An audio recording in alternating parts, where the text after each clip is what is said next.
any member speaks in excess of the time limit, I would direct that member to stop. First motion, the 4th of June incident. Members who wish to speak, please press the Request to Speak button. May I now invite Mr. Albert HO to speak and move the motion. A question of a point of order. We don't have a quorum. So please ring the bell to summon members back.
個嘅29嚟咯。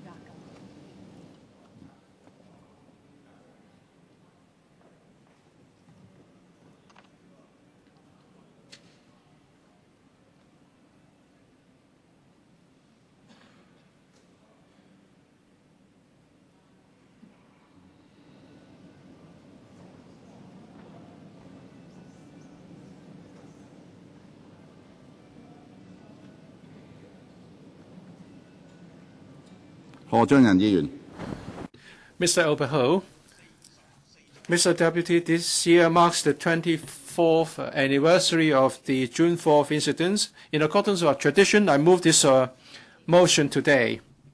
The 1989 pro-democracy movement is a democratic movement. It's a movement against the totalitarian rule of the Chinese Communist Party. Under the leadership of Deng Xiaoping, the CCP refused to accept the proposal of or the solution proposed by Premier Zhao Ziyang to resolve this problem and this democratic movement. And ultimately, there was a military crackdown, and the June 4th incidents that thereby occurred. It's a shame to the nation, and an opportunity to democratize China was missed. And now, without democratic monitoring, the Chinese government is suffering from an even more serious situation of corruption. Through television broadcasts, Hong Kong people followed the incident constantly. We witnessed the day-to-day happenings. We notice their struggle for democracy as if we were also there. Many people, including those members who are now with us, Mr. Kwok Mo and Mr. Cheuk-yan, went to Beijing, and they witnessed what happens there. To both of them and many other people, these events are never forgotten, as if they are current events. Whether you are patriotic or whether you are a humanist, you are standing on the side of Chinese people who fight for justice. Many people in Hong Kong participated in this social movement back in 1989. Many celebrities and organizations, including Mr. Chi-wai, participated in joint signature campaign to oppose to the military rule imposed on Chinese people. Thousands of people took part in a concert in Happy Valley to raise funds for the movement. On the 20th of May, when the typhoon signal number 8 was hoisted, took to the street and marched to the NCNA to protest. And then subsequently, there were 3 more protests involving more than 1 million people each to voice our support for the movement. That made history. And the Hong Kong Alliance in support of democratic movement in China has organized candlelight vigils every year on the 4th of June.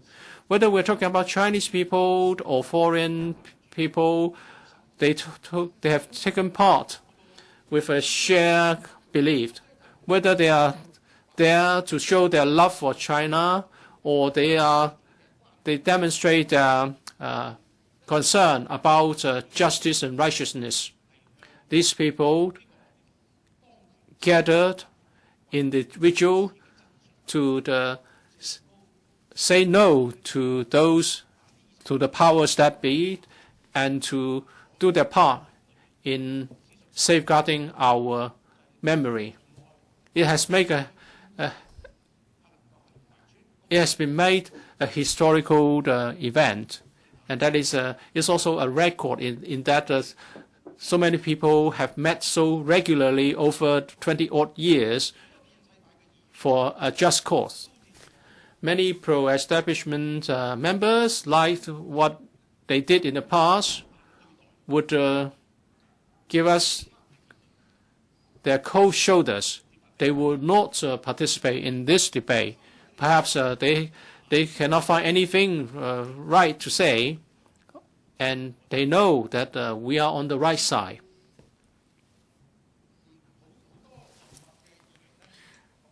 Many members who are silent find themselves speechless about this.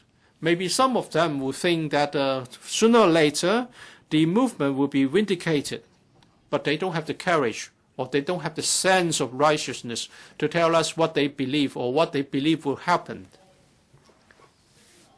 In the past, occasionally, some pro-establishment members would resort to the need to develop economically. They would say that if the Chinese Communist Party did not take the resolute action to crack down on the democratic movement, there would not be any stability and there would be no economic development for China. These people fail to see, or they deliberately turn away their eye from the truth behind the so-called economic development.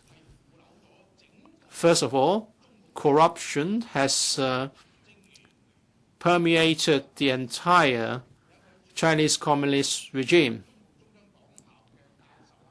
A former professor of the Chinese Communist Party Academy,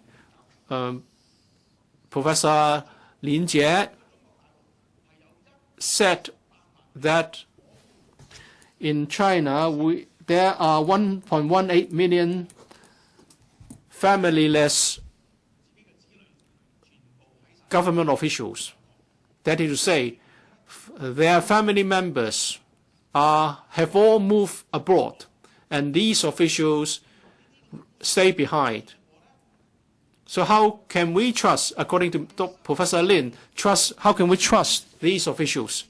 And according to him, in the past 3 decades, 4,000 Chinese officials absconded, bringing away 400 billion yuan, or on average 10 million each. And you have the parties of princelings and cronies, and they are amassing wealth and they are controlling big corporations through collusion. But still, many people are in poverty. They don't get proper housing or proper education. And many people cannot get proper health care.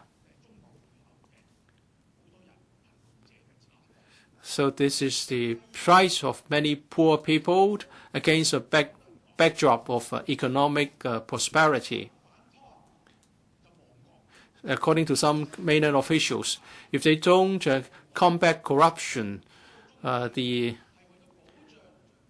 country would go down. But if they do fight corruption, the party will go down. Therefore, the communist cadres would not fight corruption seriously. Instead, they would try to take away or deprive Chinese people of their rights to maintain the so-called harmony. And people who dare to speak up are persecuted. Look at Liu Xiaobo, Gao Zhicheng, they have been imprisoned, and an activist, June 4th activist, Li Wangyang, was killed, and Mr. Chen Guangcheng, a vocal lawyer, was forced to leave the country, and there are other people such as Wu Jia and Ai Weiwei. They are subject to the constant harassment, or they are put under house arrest. So there's corruption, and there is also persecution for one's writing or one's thought. And it's even worse than the dynasties or the Republic of China era. After his assumption of office, Mr. Xi Jinping talked about China dream and also constitutional dream. Is it the same as what we are thinking? And that is to say there should be checks and balance against power? Recently, the CCP has circulated instructions to institutions, learning institutions, that they are not going to talk about 7 things: freedom of press, civil society, civil liberties, errors committed by the CCP, or the crony capitalism, or the judicial independence. None of these issues should be discussed. So the China dream means that the CCP's dream to be the perpetual ruler of China. So is the country really Chinese people's country? Are they free? Are they living as happy citizens, or are they just slaves to a nation? This year, we again witness a paradoxical situation. The pro-establishment members will refrain from a debate on such an important issue to the nation. They are not going to offer counter arguments against the need to commemorate the June 4th incident. On the other hand, there are people who say they are local people with a local focus. They talk about Hong Kong people should just love Hong Kong, and we should not get embroiled in national events such as the June 4th incident. It's a question of a national identity, or whether people should love their country.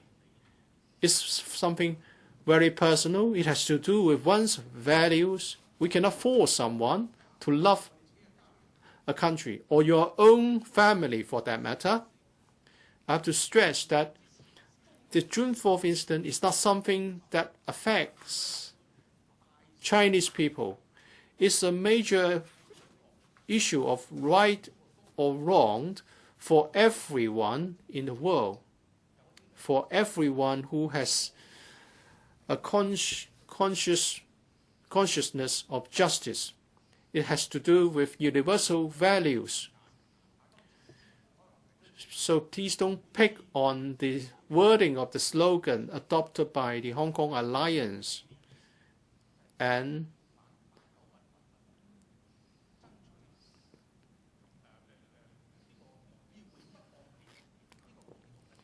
give up on the common aspiration to have the June 4th incident vindicated. If we do this in an emotional haste, you have accomplished what the CCP has always wanted to do but cannot do. I hope we can put to one side our differences, and we should uphold our ideals, and let's see everyone in the candlelight vigil in the Victoria Park. And I'll put a question to you, and that is that the motion moved by Mr. Albert HO be moved. Dr. Kenneth Chan. We must not forget the June 4th incident. We must rehabilitate the 1989 pro-democracy movement. I think every year, activities to commemorate the June 4th incident is the best civic education activity. We do not need the brainwashing type national education activities. We can see that no officials are present at this debate. These officials are absent physically, and their conscience is also absent.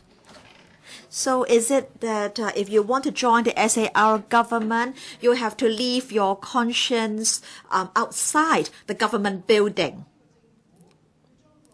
So is it that if you want to join the SAR government, you have to bury your feelings about June 4th somewhere?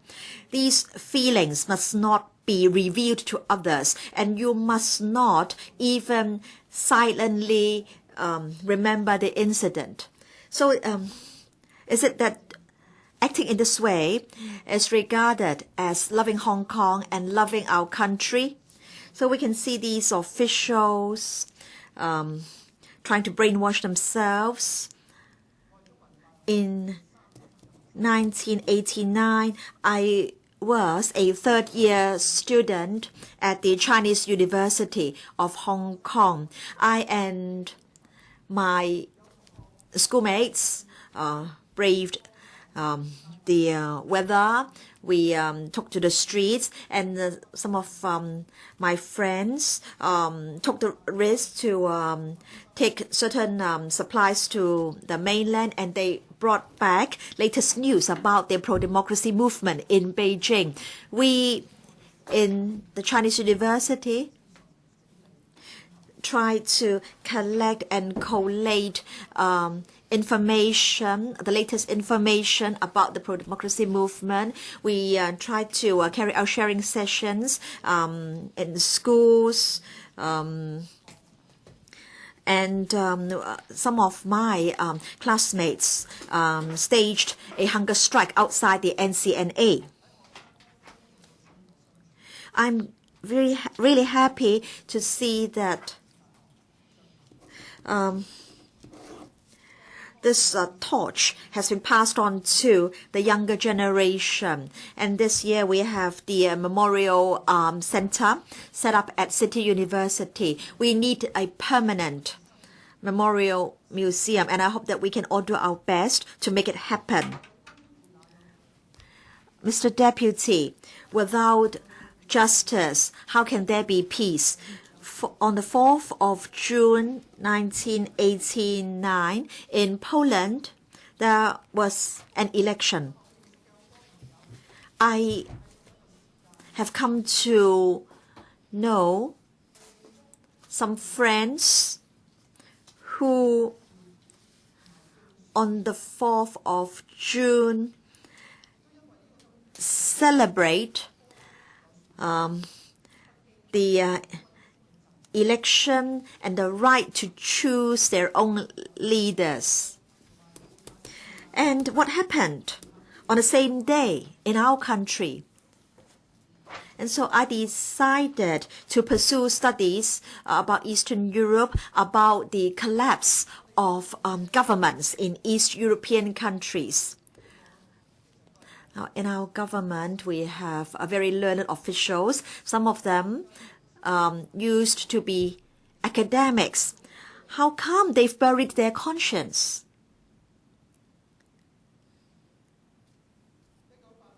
In 1989,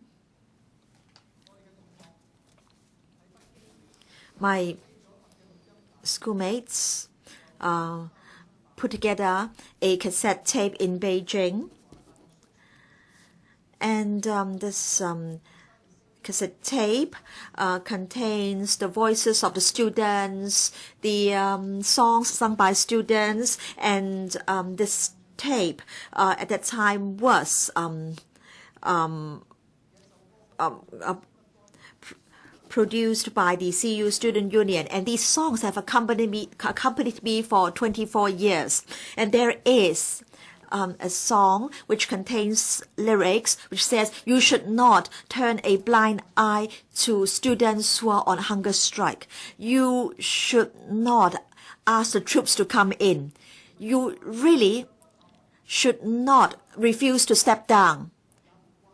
But even if you refuse to step down, it doesn't matter. One day, the people will make you step down." Ms. Claudia Mo.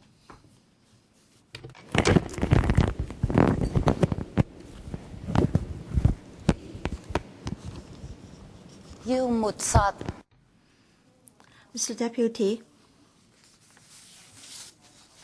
If you ask me to forget about June 4th, then it's tantamount to asking me to negate the later part of my life. And I believe many people share this feeling. To many people, June 4th represents a very important part of our life. In 1979, I graduated, I became a journalist, and in that year, Deng Xiaoping announced that there would be the 4 modernizations, and China would start to open up. And then in 1989, we had the June 4th incident, and at the time, I had been a journalist for a decade. There was a massacre on Tiananmen Square, but now people no longer use this word. Even Western newspapers no longer use the word massacre.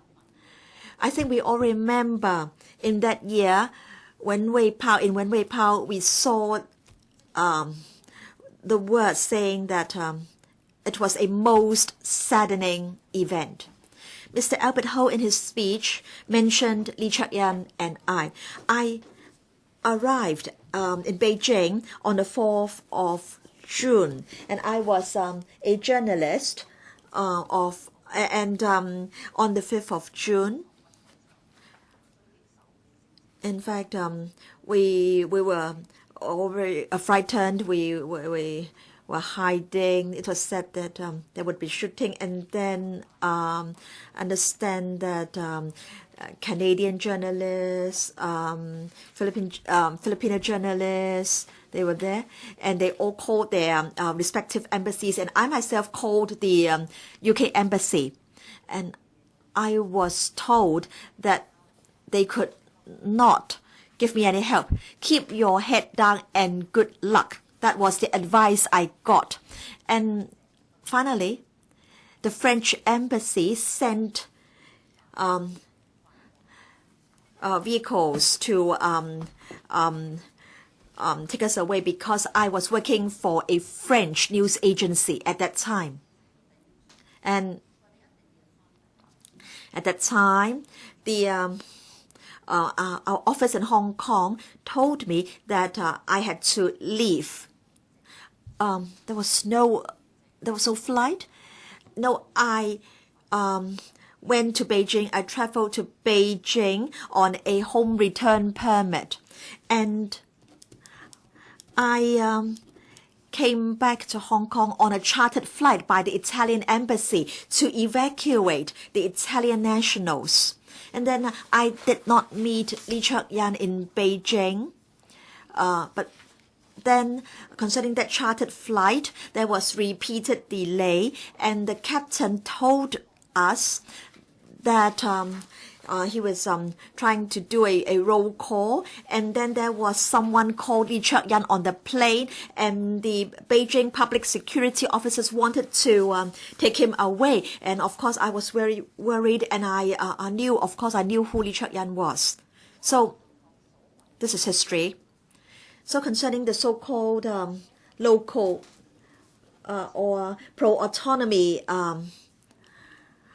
people in Hong Kong, they are saying that the June 4th incident has nothing to do with us today. That's not true.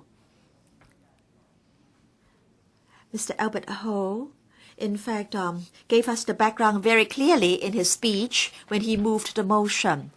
So I, at that time, began to feel very deeply that I was a Hong Konger. So I want to say that I entered the mainland as a Chinese national, and then I was helped by the French embassy, and I came back to Hong Kong on a chartered flight, chartered by the Italian embassy to evacuate nationals, and then I returned to a British colony, and I was enlightened. I think concerning the June 4th incident, a book on this incident, on what happened in Hong Kong during this period, will be the best book on history. We had 1 million people taking to the streets. We had many people staging protests outside the NCNA because of the June 4th incident. Many people decided to uproot themselves and emigrated. And they emigrated to a foreign country. Some people say this: it's really rather meaningless to talk about rectifying the June 4th incident or a June 4th verdict today. It's really a waste of Hong Kong people's money, a waste of electricity, a waste of resources in talking about June 4th today, because nobody will heed our request. Now, I want to say that I am not against using Putonghua. I am a qualified Putonghua teacher myself, Mr. Deputy. But then Putonghua is a language to rule, or for the sake of ruling. And then Putonghua plus simplified characters. We all know the implications. Some people say that we shouldn't use the word vindicate because this word smacks of a communist flavor. But then people have been using this word. So if you have a better word, if you have a word better than this one, then tell me, suggest that to me. Or should we try to correct our what we say? Should we say we should love June 4th or what? So please, because do not say that we should not remember June 4th because of this word vindicate, which smacks of a communist flavor. We must try to maintain the right balance. Thank you. Can you learn? 24 years ago, when there was the June 4th incident, I had been working for 2 years. I was still working in London. I still recall that between April and July, for those 3 months, every day after work, I went to the Chinese embassy. We went there to have an assembly, and every weekend we went to gatherings of different sorts to render support to the mainland students who were having a demonstration and protest. As Ms. Claudia Mo has said, for the June 4th incident, in fact, it gave us a shocking experience. And as a result of the June 4th, I was directly led onto the road of politics. My son is 9 years old. Recently, he asked me, what's the June 4th incident? Well, I think I can put in a few simple words and tell him what June 4th incident is about. Well, the Chinese government, for the sake of stability, maintenance, in order to maintain the autocracy and tries to have stability prevailing everything, use military force to suppress people who were fighting for democracy, who were opposing totalitarian rule, who were opposing corruption. Allow me to cite a few words from Mao Zedong. Well, in his collected works, he talked about government. He said that, comrades, wherever you go, you have to have a good relationship with the people, care for them, help them to solve problems, unite with them, the more the better. In the same article, Mao Zedong also said that he has something to say about relationship between the people and the military forces. Every comrade must understand that we have to count on the people. We have to firmly believe in the creativity of the people. It is infinite, and we have to trust in the people, and we should be united with the people rather than fighting against the people. Then all problems can be resolved, all enemies can be defeated, and we'll win over them. The Chinese armed forces suppress the unarmed people. It is a blatant case of going against the Mao Zedong's sayings. Just now, members referred to what has happened for 24 hours. There was high-speed economic growth. So there was this saying, the society is getting richer, and therefore the suppression of the students' movement, 24 years ago was for the sake of prosperity and stability for the 20 years or so since. I can rebut such an argument. It is only an assumption. Say, for example, if you say that Nazi Germany, which committed acts of brutality during the Second World War, can they be forgiven? Because since Second World War, they rose again as an economic power, and the European countries also benefited from the economic development of Germany. Well, if I'm to say this to the Jews, I'm sure they would strongly oppose to such an argument. Economic growth and making mistakes are two different things. There's another school of thought. It has been said that if in those years had the Chinese government listened to the students in terms of the political and economic systems, should there be major reforms, then I think the economic development will be more than what we have got. Probably China would have become the greatest economic power instead of the second economic power. Can this school of thought be rebutted? In Beijing and Shanghai, many tertiary institutions have received directives from high above. There are certain things that should not be talked about and certain things that should be talked about. Universal values, no. You talk about Chinese specialties. And then the media should not be given a free hand. You shouldn't talk about civil society. You shouldn't talk about civil rights. You should talk about harmonious society. Wrong things about the CCP's history, no. Don't talk about the rich and the privileged. You have to talk about the Chinese party. Don't talk about judicial independence. You have to talk about the other powers. So 7 do's and 7 don'ts. In other words, in the current society, we have got 7 major problems. And then China, though an economic power, is having a ruling government which is still so very worried about the universal values. What sort of mentality are we talking about? Well, in fact, there are also some adjustments to the 7 don'ts and 7 do's. Well, those in power would like to make adjustments to the legal affairs committee. For the Cultural Revolution, it was regarded as a mistake by the ruling government. How come that for June 4th, the government cannot be frank and face the people and admit that it's wrong? Now, vindicating June 4th means that the Chinese government would be given the opportunity not to distort the incident, admit it's wrong, recognize universal values, so that we go back to the right track. It will be the turning point, and then our nation can start afresh. For June 4th, the spirit is to fight for democracy, social justice, respect civil rights. I think this spirit is relevant to the society of Hong Kong today. In Hong Kong, we have seen political persecution, political prosecution. We are worried about the erosion of our press freedom and freedom of speech, and there are many corruption scandals. This is affecting the governance of Hong Kong.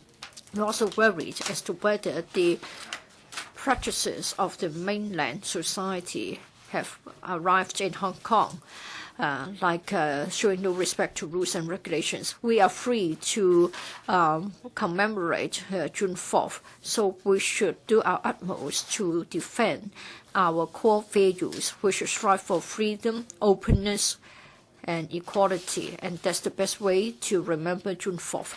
Mr. Albert Chen, Mr. Deputy, whenever we talk about June 4th, then this chamber will be quite empty. In particular, the pro-establishment camp would withdraw en bloc. Even if we are to ring the bell to summon them back, their bodies will come back. Their soul will not come back. And they have no conscience to talk about. So it is meaningless to force them to remain being seated here. June 4th. We have been talking about this for 24 years. We have been repeatedly revised our refresh our memories with the history of brutality. The armed forces are supposed to be the people's army, and yet they rode in their tanks, and then hundreds of civilians were crushed to death. Young children, young students, patriotic students, surprisingly, were killed by the knives of the soldiers. So it is a history of bloodshed. It is a history of brutality. So it shows that anybody who listens to the voice of conscience will condemn this history. Now, June 4th started with remembering Hu Yaobang, and then they remembered the May 4th movement, and then they were protesting against corruption, and it was a magnificent and tragic movement. In Beijing, they had a declaration to mark May 4th. They made it clear, the Beijing students made it clear that they would like to revive the scientific spirit of May 4th movement. According to them, the purpose of the movement is to have democracy, human rights, rule of law, science, etc. That's the common goal of millions of high school students. Later on the 13th of May, 1984, there was a declaration when they started the mass hunger strike. They referred to the social issues. Time had come that its prices were escalating, corruption was serious, and then there was a lot of speculation. At that time, throughout the nation, there was a lot of dissatisfaction concerning the government, concerning society. In tears and in blood, they were condemning the social problems. They had the mass hunger strike. They had the protest. For what? For freedom and for democracy. Those who were on the hunger strike said that freedom and democracy were most important, and in fact they are the inherent human rights. They're willing to sacrifice their young lives in exchange for freedom and democracy. On the 17th of May, there was another statement. Again, it was to fight authoritarianism. And then on the 2nd of June, there were 4 who were on hunger strike. They would like to use rational and peaceful means to fight for human rights, democracy, and freedom. So all such are the facts of history. When we mourn June 4th, what is the purpose, Mr. President? And when we talk about the spirit of June 4th, I think we have to be clear. It has to be clear. It shouldn't be sort of mixed up with other concepts. Just now, many Democrats talked about June 4th, including the move of the motion. Mr. Albert HO talked about the criticism aired by the pro-autonomy activists against the Hong Kong Alliance in support of patriotic democratic movements of China. I think the pro-autonomy activists are saying that the slogan is absurd. The slogan of the alliance is love the country, love the people, Hong Kong spirit. Now, the alliance is in support of patriotic democratic movements of China. I think on its own, you can see that it is to support the democratic movements of China. It is not about the local case of Hong Kong. Just now, I read out a lot of statements, declarations made by the mainland students. At that time, the anger was about the corrupt government. Just like today, we are not satisfied with the corrupt CE, the corrupt government. This is not a Hong Kong movement. It is not love the country, love the people, Hong Kong spirit. If you read this book, June 4th, it has never been talking about love the country, love the people, Hong Kong spirit. So please do not mix up anything. Please do not distort it and say that it is related in this way. For 20 years, I have been in support of June 4th vigil, and I used to organize and coordinate a lot of morning activities. So for June 4th, what is the positioning of Hong Kong? We are to support the patriotic democratic movements of China, so we play a supporting role. Don't distort it into a local movement of struggle.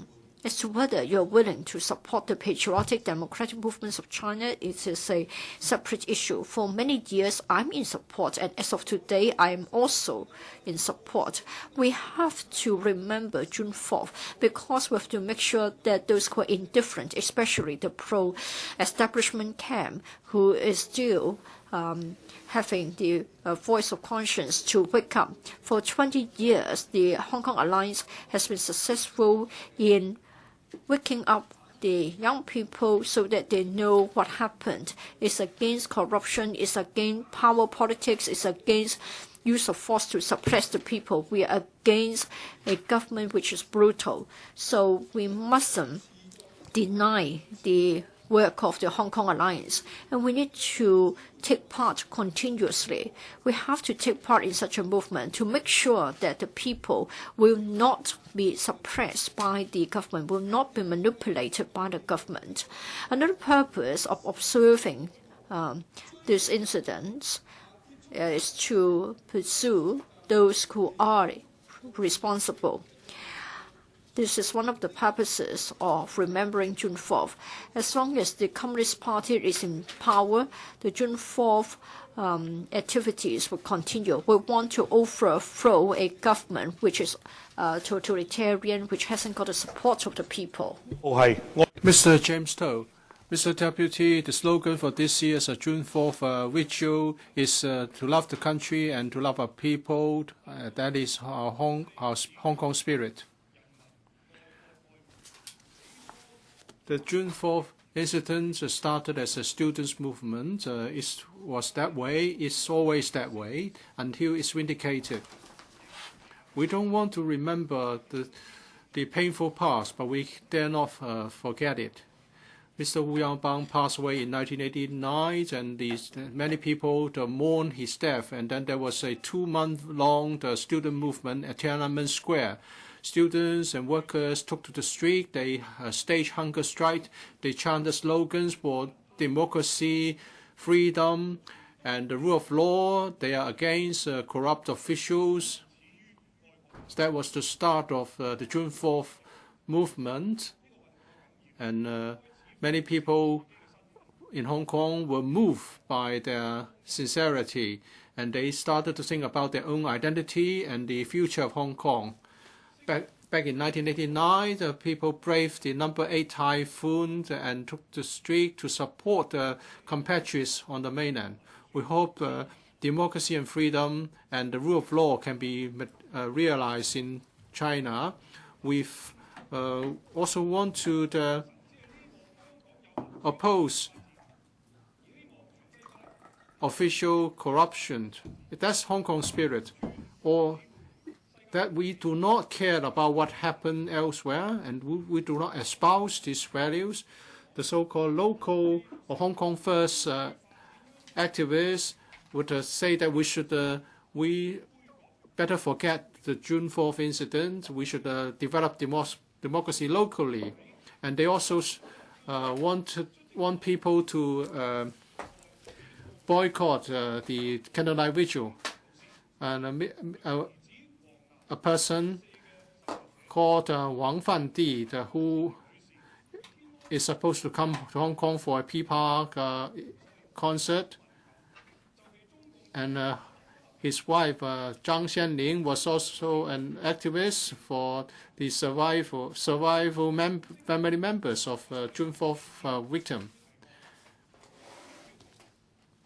And he said that we should try to distinguish good intentions, appeals, and so on. He said that there are 2 groups of people who want to divorce themselves from the commemorative activities, and that those who are engaged by the CPG to advocate the government's line.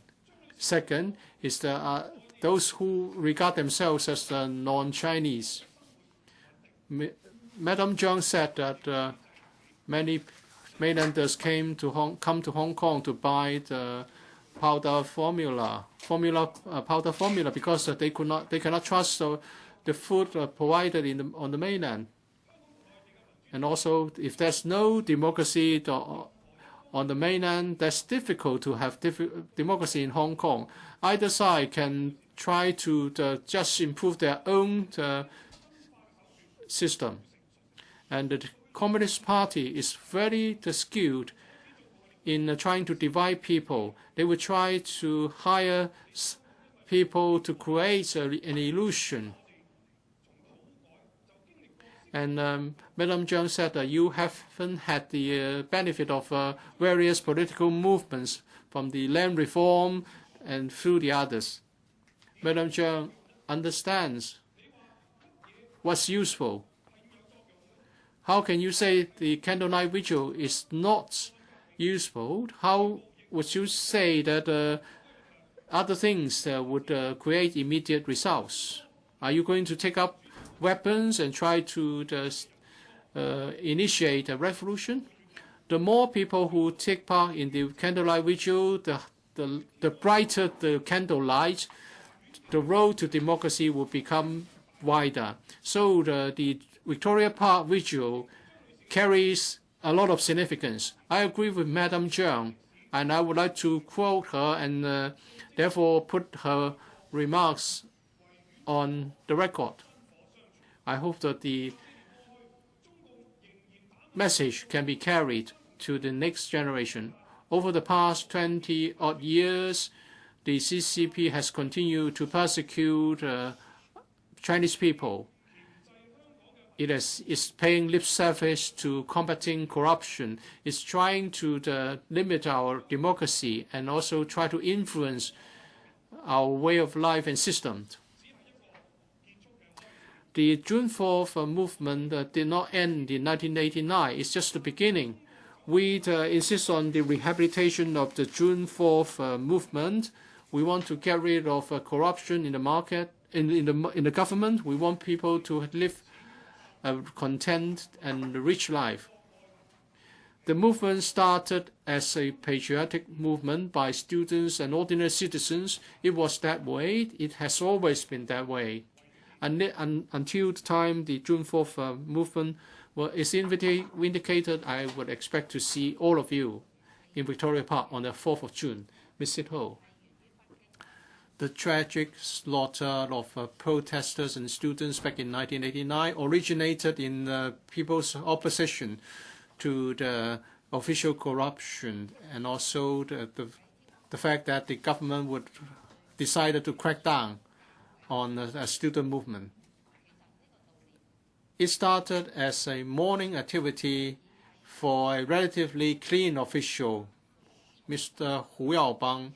It was not a personal mourning. It was not a mourning of a person. There was rural workers who came to work in the cities, and when they tried to remit them money back to their homes, they were subject to victimization. The money could not be drawn in their home villages. They were exploited. Students came to realize this. They came to the realization that poverty was caused by corruption. A few people who have power could exploit the fruit of labor of the majority, and therefore the students and the workers advocated modernization in the fifth area because they understood that without democracy, the social conflicts would become even more acute. So that was what happened in Beijing 24 years ago.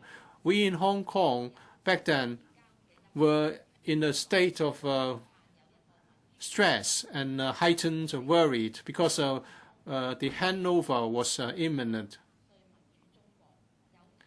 We had the same aspiration for democracy in China. We hope that through the constitutional development, our freedom will be maintained after 1997.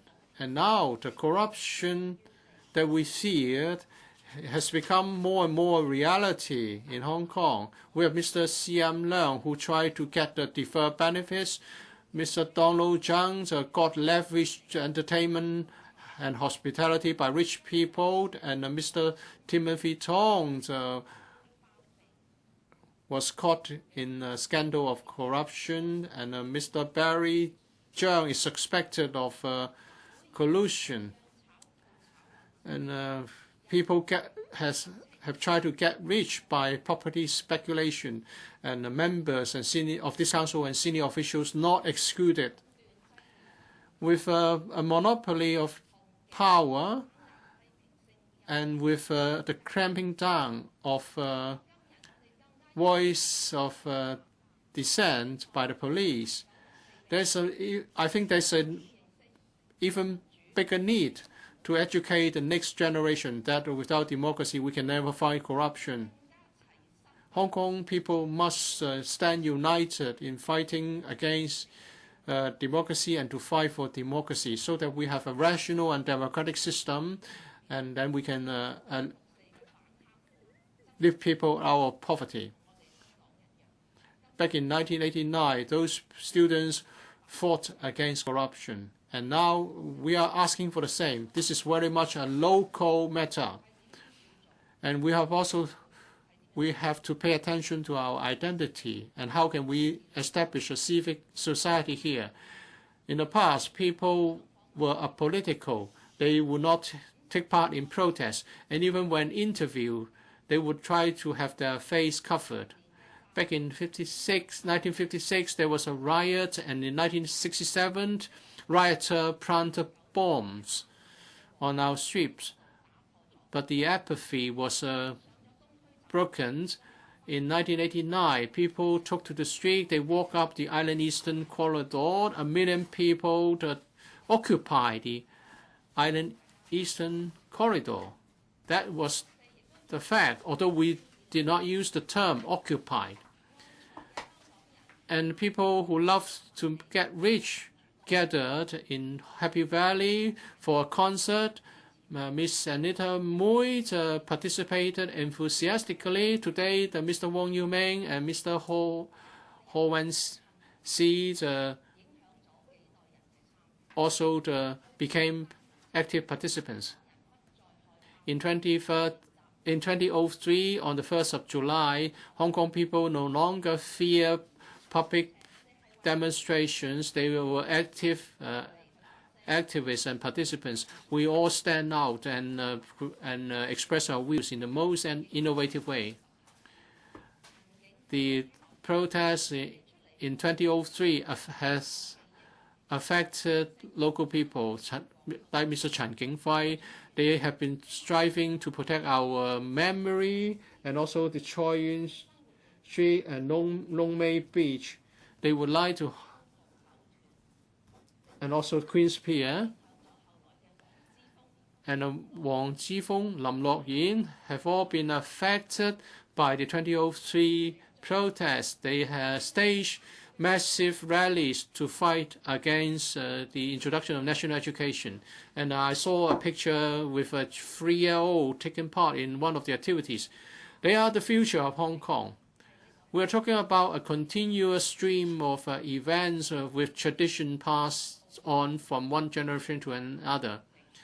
We are proud of our clean government, and second, we are also proud of the fact that every year on the 4th of June, there will be a candlelight vigil in Victoria Park. We provide the strength to wait for the coming of the dawn of democracy. That we are never someone who just close their doors and pay no attention to what happens outside. I hope everyone would attend the candlelight vigil on the 4th of June. Let's shoulder our responsibility, and let's have the light of the candlelight vigil guiding our conscience. Mr. Chang Kwok-che, last year there were 180,000 people at a candlelight vigil in Victoria Park, and 1 year has lapsed. The 4th of June is a very sad day for all Chinese people. Every year we feel sad for China we feel proud about the students. And last year, we had a record high turnout at the candlelight vigil. We had 180,000 participants, and I saw at the candlelight vigil very small children, and I felt encouraged. Every year, we talk about demanding accountability for the June 4th incident, rehabilitating the 1989 pro-democracy movement, and 15 years have passed since the handover.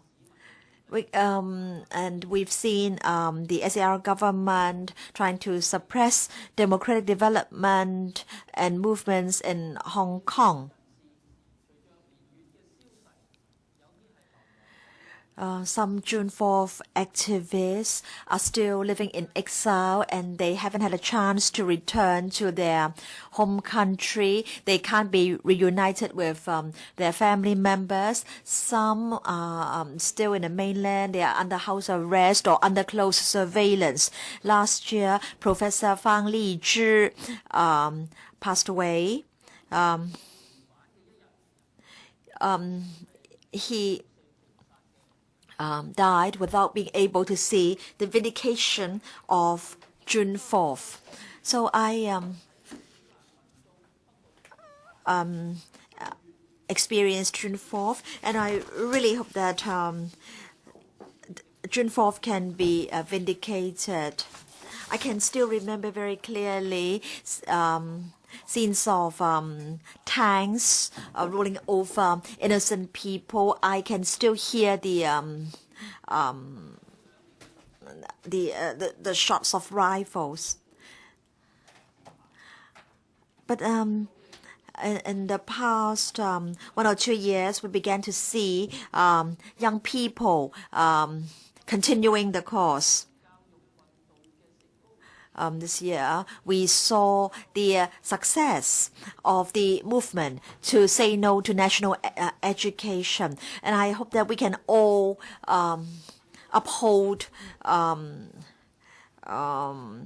human values.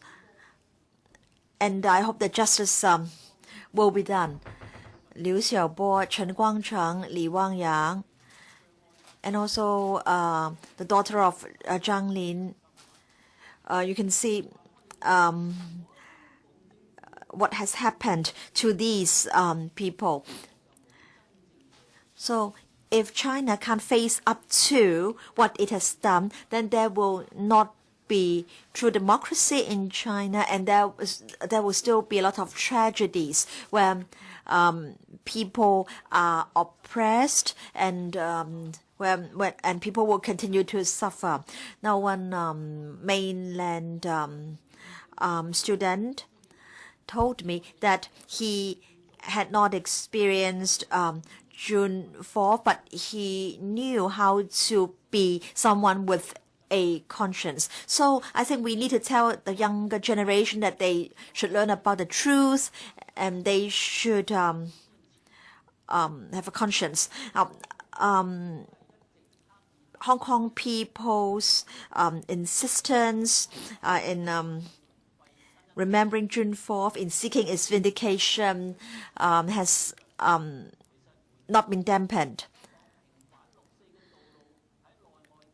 In fact, Hong Kong people were subject to pressure both within and without to forget about June 4th. But then Hong Kong people did not forget. They haven't forgotten about June 4th. They've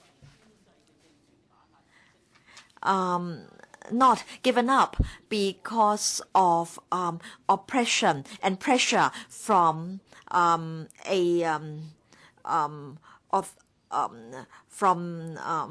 the government or from the central authorities. Mr. Deputy, now many of our children have grown up since June 4th. They are some of them have completed their studies, and I feel very sorry for the parents of young people who died in a June 4th incident. They were unarmed. They took to the streets because of love for their country. They wanted to see an end to corruption and other malpractices in the country. So what did they do wrong? Then they were massacred. So who can try to console these victimized parents? But then these parents have not been comforted. They have been oppressed for 24 years. So we can see that the Chinese Communist regime is really heartless.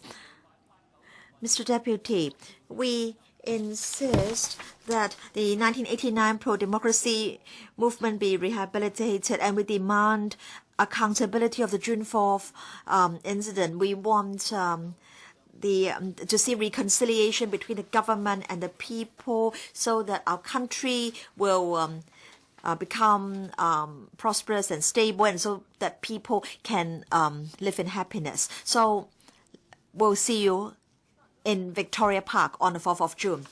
Ms. Helena Wong. Now, many people are talking about what they were doing on the 4th of June in 1989. At that time, I was a research student at CU. In May, when martial law was declared, I and members of my church jointly signed a letter to Mr. Zhao, urging him to start a dialogue with the students. But then there were a lot of developments which followed, and then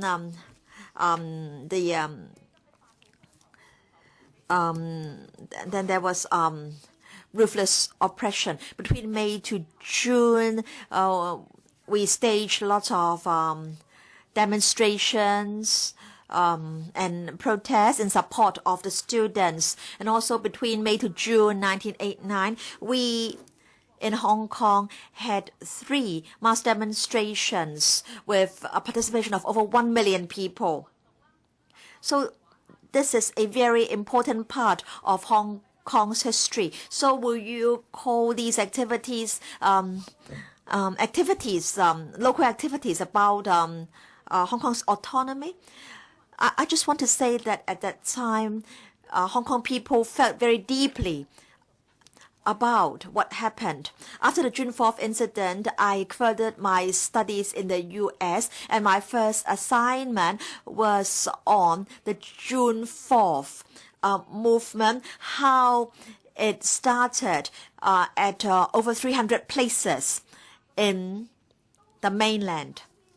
And at that time, in many cities in the mainland, the movement was started by students. Students were discontented with economic problems, livelihood problems, corruption problems, problems of malpractices of officials, problems about the poor pay of teachers. And students knew that if China was to continue to develop, there must be reforms to the political system.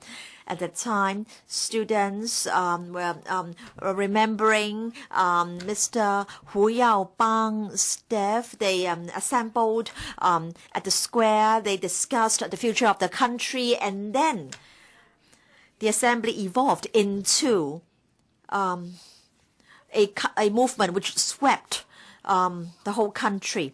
I think we must face up to history. Mr. Deputy, if China can't face up to history, how can China move ahead towards prosperity and stability? How can there be real harmony in the country? Now, again, we are having this motion on vindicating the June 4th movement. Now, if Mr. Sito Wah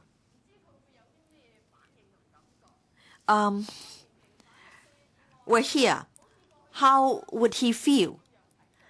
As in the past 23 years, we are moving this motion on June 4th, but then we are facing attacks on all fronts. Mr. Deng Xiaoping once said we had to be vigilant about the leftists, but we should also guard against the rightists. So it seems that we're now caught between extreme leftism and rightism. We know that officials will not appear at this debate. We have expected that the pro-establishment camp will not appear at this debate. The pro-establishment camp keeps talking about patriotism and loving the country. They say that only those who love Hong Kong and love the country can be our future, can become our future CE. So what is patriotism? Patriotism has been distorted by them to mean obedience to those in power. I think before the Communist Party orders a thorough investigation into the June 4th incident and offers an apology, they dare not show their stance. Now, over 2 decades ago, many of those in the pro-establishment camp also criticized the central government. But then because of their business ties, because of their own interests, they dare not criticize the central government anymore. So they know that they must not touch the tiger by its tail. They know that if they do so, their interests will be affected. Mr. Deputy, no, there were doctors who tried to treat those people injured by the PLA. And according to a doctor, the bullets were not just common bullets. They were bullets with explosives, which were banned in many places in the world. And even if the doctors wanted to treat the patients, they could not do so because the bullets would explode within the victims' bodies. We really want to know what exactly happened in that year, at that time. The parents of those who died have not given up.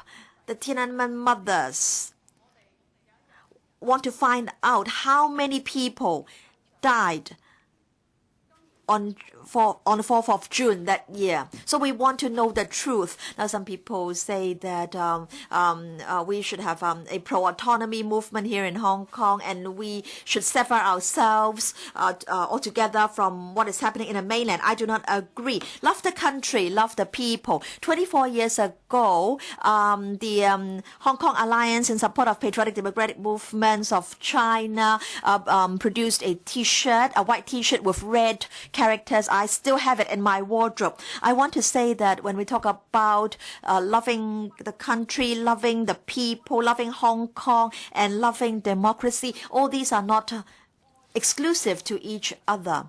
And I think remembering June 4th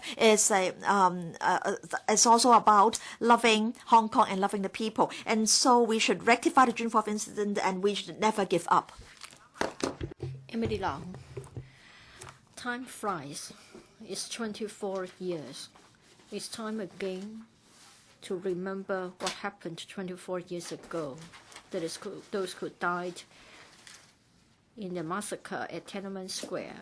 We have to go after those who are responsible. We want to have a democratic China. We want to call an end to the one-party rule.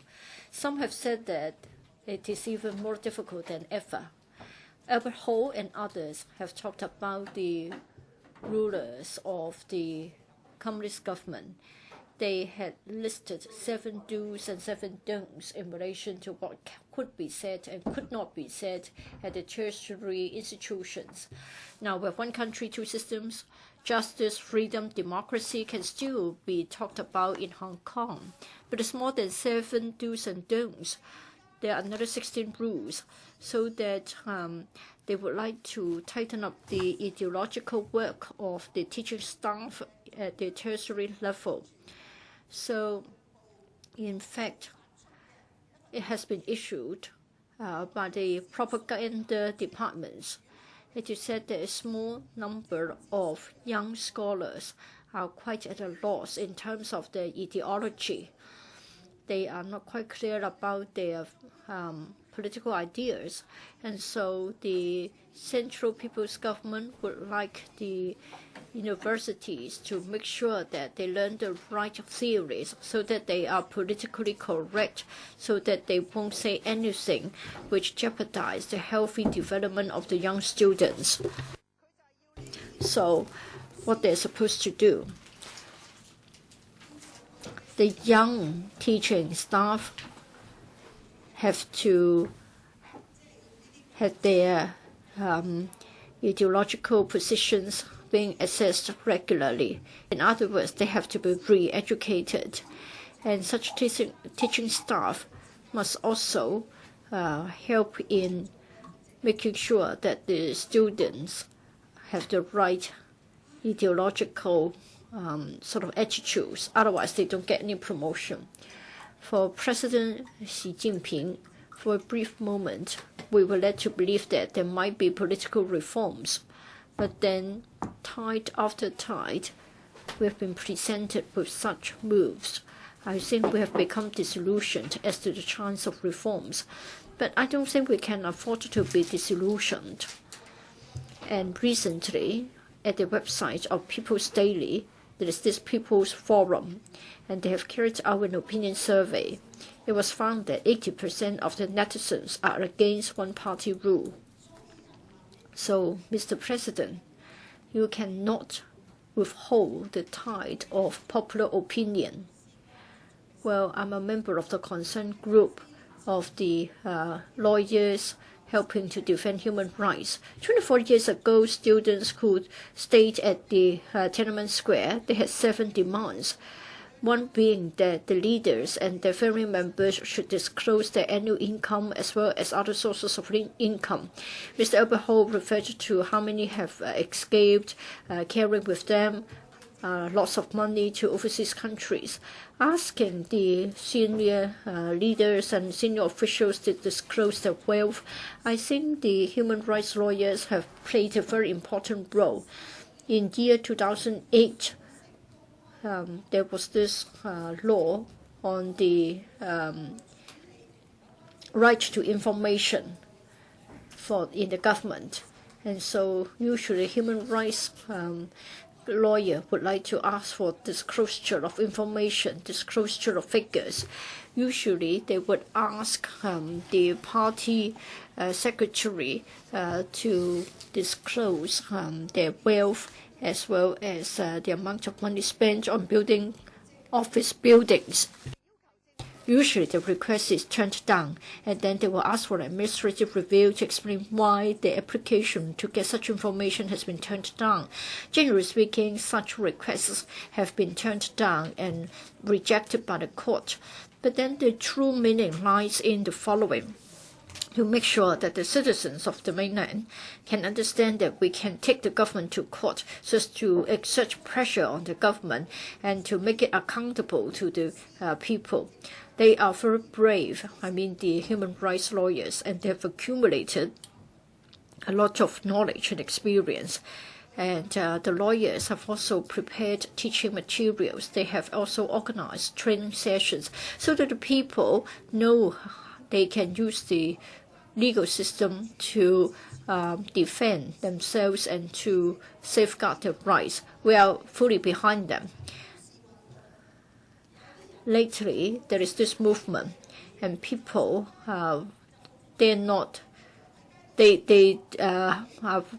they would like to hold up banners and placards to ask the public officers to disclose their assets and income. In fact, some of them have been arrested. Some were even arrested for trying to overthrow the government. Well, we asked the corrupt officials, we asked the senior officials to disclose their wealth, and yet when we make such a demand, we'll be arrested for overthrowing the government. But I'm sure we will all render our support towards them. 4th of June, the Hong Kong Alliance will be holding the vigil, and I would like to appeal to all the citizens of Hong Kong and others, people from overseas, people from the mainland, to come and to fill up the Victoria Park. I think the Victoria Park can accommodate 200, 300, 400,000 people, not just 100,000. And the Democratic Party will help the alliance to raise money so that we can have the museum to commemorate June 4th. So don't just come yourself, bring your purse, try your best to donate, use your money to render support. We have to tell the Communist Party of China that time is up. China must introduce democracy as soon as possible. Mr. Charles Mock, Mr. Deputy members, where were you 24 years ago? How did you feel when the massacre took place? The cyclists were trying to send the protesters covered in blood to hospitals because they were suppressed by the armed forces. You saw dismembered corpses. When you saw such images, how did you feel? On the 3rd of June, I remember that I was in the States, and at that time, I was 24 years old. I was in Massachusetts in the United States. At American time, 3rd of June, when it was Beijing time, 4th of June, I was not at work because I was suffering from a serious flu, and I was not quite I wasn't quite myself. And then I still remember clearly that my classmate called me and said that the massacre at Beijing has started. So I switched on the TV and then I watched the CNN broadcast. 1989, the internet wasn't as popular as today. It wasn't as common as today. But since 1980s, I've been taking part in news groups, sharing common Chinese and Hong Kong topics. I've been trying to pass the democratic movement's news together with other volunteers. We've been inputting the information. And then, in fact, before we had the browsers, there was already certain news groups, and we were trying to send out the messages to the mainland students and others so that they could share the news about the democratic movements in China. At the time, we had video clippage. We had the news coverage by various television stations. We made copies. The purpose was to keep the historical evidence. And in fact, such footage can now be shared on forums like YouTube and Facebook. It can be circulated, it can be shared. Even on the mainland, it can be done in the same way. 20 years ago, the TV was the mainstream, and fortunately, a lot of records were kept, and they are the witness of history. Today, we use the internet to pass it on, so that generations after generations, they will use new technology to remember June 4th. June 4th is not to be forgotten. I wasn't in Hong Kong, so I couldn't say that I went to the million-strong protest in the rain. But then whether I was in Boston, San Francisco, or Hong Kong, for 20 years, I have been attending commemorative activities. The T-shirt that I'm wearing today has a history of 20 years. It was in the United States that I got it by postal sale from the students. People who are afraid of the ruling government compromises, they have found excuses for the massacre. They say that it's a turmoil, but then the students were to be blamed. They said that it was for the stability and development of the nation. It is immoral, and I don't think you can find such excuses to glorify it, to whitewash it and say that it is something good. It is not the truth. And in fact, this is a lie from the part of the ruling power, and I think it is insulting justice. For 20 years, we've been asking for the vindication of June 4th. Now you say that it means that we accept the rulers. In fact, we should go after those who who were responsible for the massacre, we should oppose the ruling government. I don't think we should have an internal strife. In fact, since June 4th, 1989, yes, there was economic development in China, but then it's selfish. There was no political reform. There was just even ever more corruption. They spent lots of money to maintain stability. It is expected that the rulers could last forever. I think there's a disillusion. There's like a dream. I think we all want to vindicate June 4th, and we would like to go after those who are responsible. For those who are always abstaining from voting, who remain silent, I'm sure history will finally pass a judgment.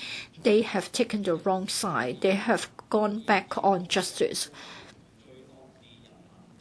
I think if you do not observe justice, then you are insulting the people. But I think we have got corruption here. We have got the power politics.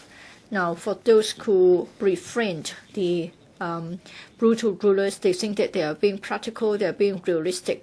But then the psalm also said that you know that justice comes from heaven. Those who believe in the Lord, we know that the God is just, and those who have been unjust will be removed. For those who are not faithful, I think you will also believe that the evil forces will one day be removed.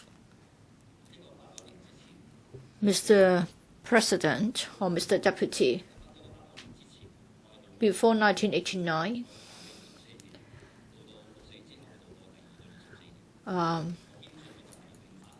at that time I was 24 years old, now I'm 48 years old. I'm sure we're moving closer and closer to vindication. 24 years ago, I met Mr. Sito Hua. Mr. Sito Hua has only got this advice for us: be a true person. So I insist that I must have moral courage and I must have a sense of justice. And that's why I've made this speech. If we don't even do this, if we are to compromise even on this, then I dare not say that I am worthy being called a human being. See you at Victoria Park. I hope all of you would turn out to join me at Victoria Park on June 4th. Mr. Ronnie Tong, Mr. Deputy, on Chinese soil, Hong Kong is the only place where June 4th is commemorated every year, and this council will also have a debate on June 4th every year. It's a very much one-sided debate, because the pro-establishment camp is not going to tell you what they think. This is the 8th year that I speak on this motion in this council. I once was very emotional. I was on the verge of crying on some other occasions. But I feel rather powerless today. I don't want to accept fate, but I also have the feeling that I have no other way but to accept it.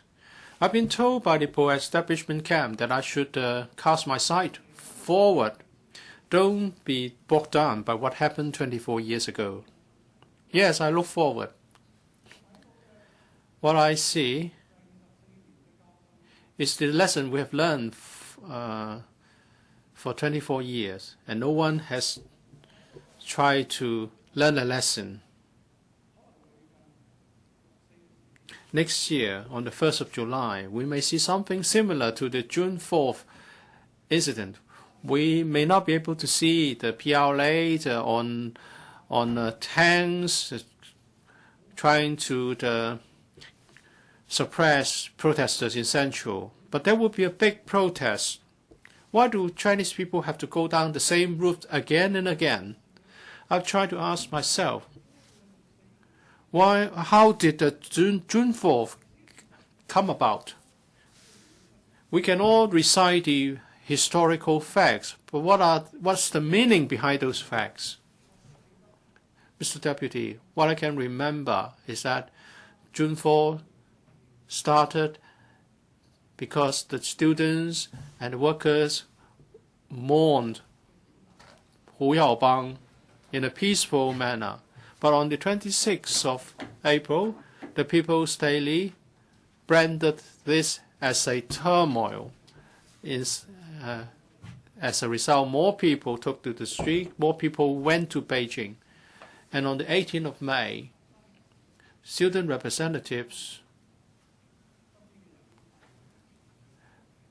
begged to see senior government officials, Mr. Li Peng, by kneeling down outside the People's Great Hall. But the meeting ended without any agreement. And then Mr. Zhao Ziyang, accompanied by Mr. Wen Jiabao, who is now retired, went to see the students in Tiananmen Square. He asked the students not to continue the hunger strike, and those people would not be punished. On the same day, in the small hours, just after midnight, Mr. Li Peng imposed military rule and curfew on Beijing. The students and other protesters were pushed into a corner where they cannot get out of. People's aspirations cannot be suppressed through force. Might is not always right.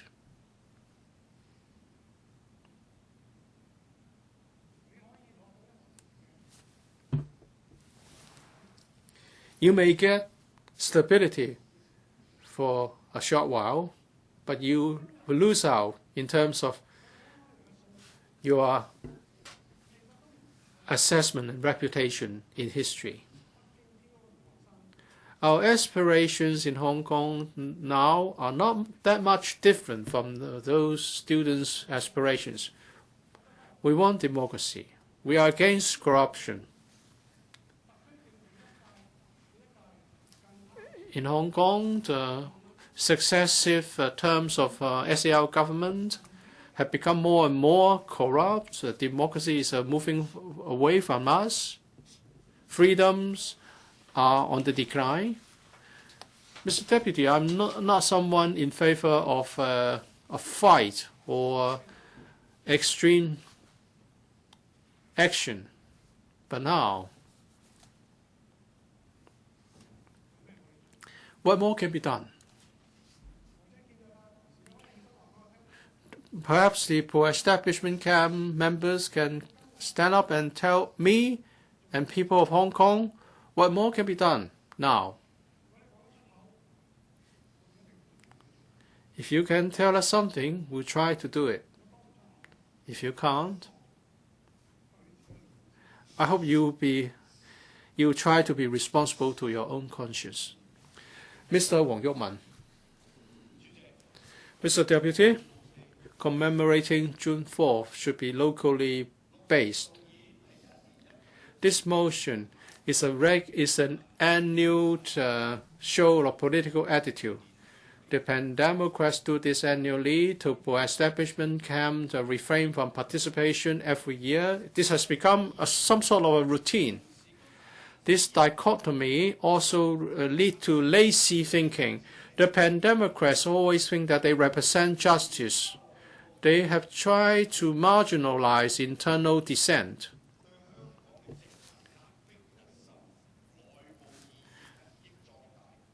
They have tried to demonize internal dissent and the colonial rule of the CCP. The Hong Kong Alliance monopolizes the candlelight vigil, annual candlelight vigil. The programs has been turned into a routine. Many participants are not happy about this. 10 years ago, I wanted to appeal to participants to participate in an anti-tone rally. I had to bargain with Mr. Sito Wah before approval was granted. local sentiments became to surge since last year. And this Hong Kong alliance has come up with a very lousy slogan. Dr. Kin-yuen announced in his Facebook account that we should try to draw a clear line between Hong Kong alliance and the commemoration of June 4th. A lot of responses have been aroused by his comments, but many people would just give emotional responses. These people still draw the line as regards the attendance or non-attendance as something related to one's consciousness. I have always said that we should not use the word vindication, because vindication means that you recognize the legitimacy of the Chinese Communist Party as government of China.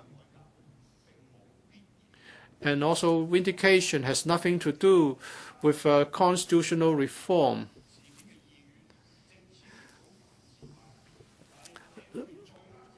Mr. Deng Xiaoping rose to power after his vindication of the April 5th movement, but after he assumed power, he turned his back against pro-democracy forces.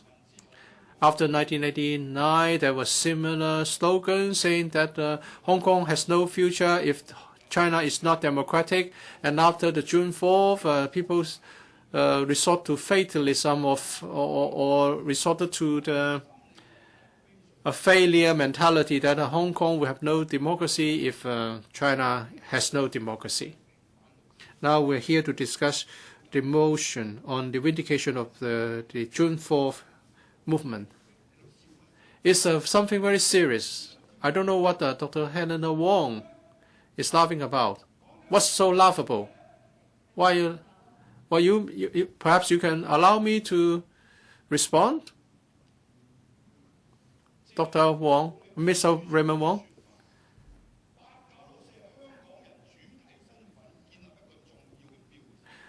The 1984 movement marked the start of local identity. And it also marked the disillusionment about a progressive Chinese Communist Party making the reform. And also there's the contradiction of trying to lump Hong Kong's future with China's future. And now this is sort of a soured love affair. That was the last golden opportunity that the CCP lost to reform itself. So trying to seek reform internally is now an illusion. And after Deng Xiaoping toured the South, everyone turned to making profit and get rich. And even the cultural China is diminishing across the border. This regime is corrupt. It's futile to love a country that doesn't really love people. I attend the candlelight vigil for two reasons. Because I mourn like-minded people, and through my attendance, I would like to voice my severe criticisms against this regime that killed its own people. I hope people would not forget that this regime is very much tied to the CCP. There's a debate whether the CCP is afraid or is keen to see more people attending the vigil. If the Hong Kong Alliance would localize the vigil, the CCP would be much more afraid. And if we hope that the Hong Kong Alliance will reform itself, it's just like expecting the Democratic Party to apologize to our people because of what they did 3 years ago. I hope we should have more locally based elements in the commemorative activity. We should not boycott this. The 1989 movement aroused patriotism in many people in Hong Kong, but their illusion was crushed, and therefore more people have become cynical. Because of time limit, I cannot finish my speech in its entirety. It's a humanist tragedy. It's a crime against humanity. So from this perspective, I will urge the CCP to shoulder the responsibility of the crackdown. Mr. K.K. Kwok, Mr. Deputy, 24 years have lapsed since the June 4th movement. That evening, I was on duty in a hospital. And all of a sudden, I saw on TV tanks moving into Tiananmen Square. The square was cleared. Many people were rushed to hospital. There were, of course, also doctors on duty in the hospitals in Beijing, and they tried their best to treat and rescue the injured. I believe it had never occurred to them that the country's army could have used tanks against unarmed, innocent, ordinary people. So when we talk about struggles today, pro-autonomy groups or what, I want to just say this, and that is, nobody should have done that to unarmed, ordinary people. 24 years ago, on June 4th, university students or university graduates came forward to voice their discontent against corruption. At that time, reforms and opening up started, but then some were able to reap huge profits. Some party members, including members of the PLA, were able to make a lot of money because of their position. And what is the situation 24 years later? The situation can be said to be worse. The corruption situation has deteriorated. State leaders possess hundreds of millions of yuan. They send their spouses and their children to overseas countries. So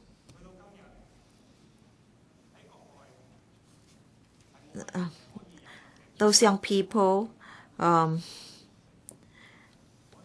you may say, did not die for a worthy cause. And in the mainland, nobody could do anything to remember the June 4th movement. We can't blame the younger generation in the mainland, because in the mainland since 1989, nobody has been allowed to talk about June 4th or 1989. So the younger generation in the mainland may not know anything about June 4th, or they know very little about June 4th. And so family members of the victims try to speak out. We have the Tiananmen mothers. For Madam Zhang Xianning, her son was trying to see some photos of the June 4th movement, and her son was killed, and the helmet that her son was wearing at the time will appear as one of the relics of the June 4th movement. And Madame Cheung said something when she knew about the struggle between the pro-autonomy groups and the other groups. She said Hong Kong is the only place in the country where we can openly remember June 4th, and every year there are still hundreds of thousands of people coming forward to remember June 4th. June 4th cannot be or the activities can't be monopolized by one organization. But I want to say that the Hong Kong Alliance has continued to work till today to hold activities in remembrance of June 4th. And I want to pay tribute to these people and their efforts. Some people say that the slogan is jarring to the ear. Love the country, love the people. Now, I don't agree. 24 years ago, young people came forward because they loved the country. President, I think you know very well that at the time, many young people decided to go to the U.S. They didn't want to go back to the country.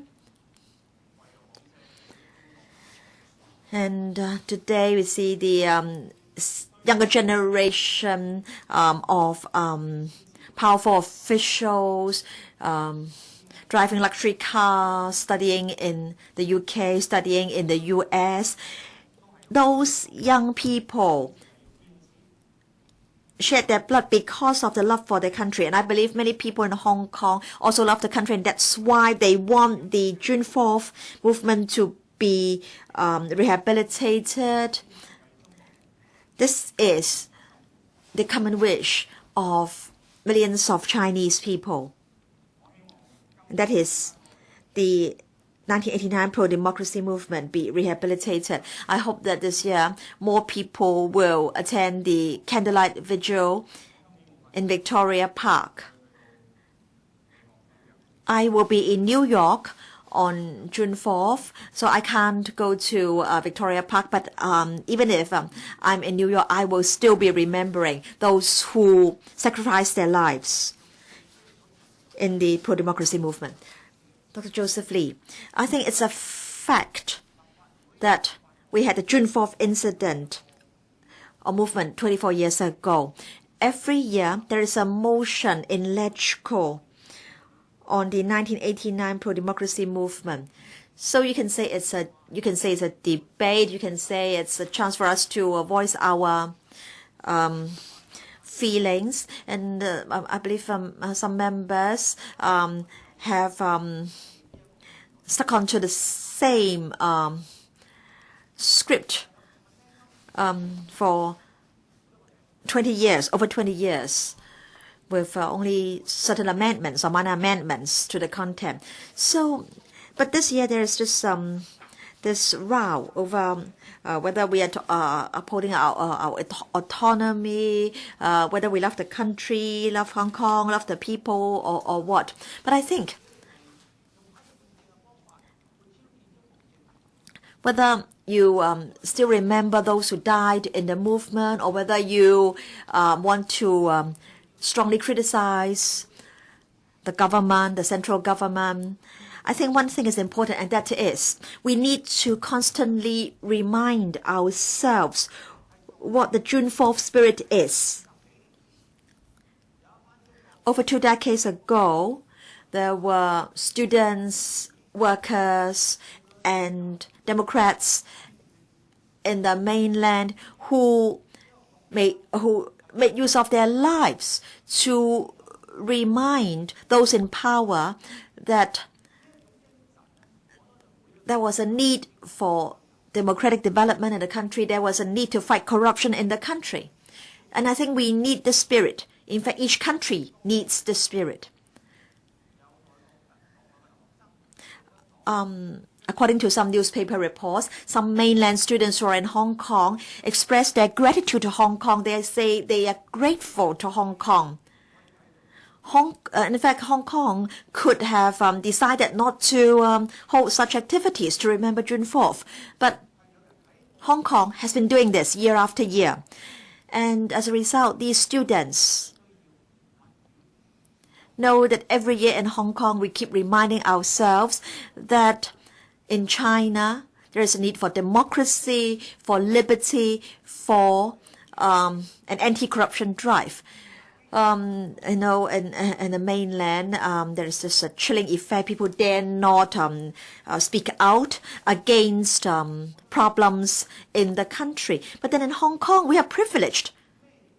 We can say what we want to say. So, yes, we may have a different slogan. Some may want to adopt a milder approach. Some may want to strongly criticize the central government. It doesn't matter. What's important is that we have this obligation to continue to remind Chinese people and the Chinese government that this country needs democracy, liberty, and efforts to fight corruption. If we don't have these things, we can't be a strong nation. Today, many mainlanders are very rich. They buy luxury goods, but this doesn't make China a great nation. Now, during lunch, we asked ourselves whether this debate would come to an end before 5, because every year only the Democrats speak, the pro-establishment members seldom speak. And maybe this debate will come to an end before 4:30. But it doesn't matter. I think we must continue to remind our country that they must not forget the June 4th spirit. We do not just remember the June 4th movement. We do not just go to the candlelight vigil. We do not just remember those who died 24 years ago.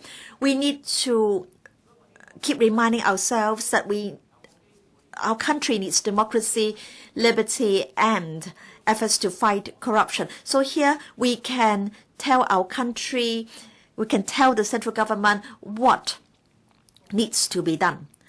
I believe, again, this motion will be negatived. And President, I will still be here for the next 3 years, and I can still vote in support of the motion. And I'm sure in 2017, 2020, members will still move a motion here in this council to remember the 4th of June until everybody can enjoy democracy, liberty, and a corrupt-free government. Mr. K.K. Fong, we have got a new leadership.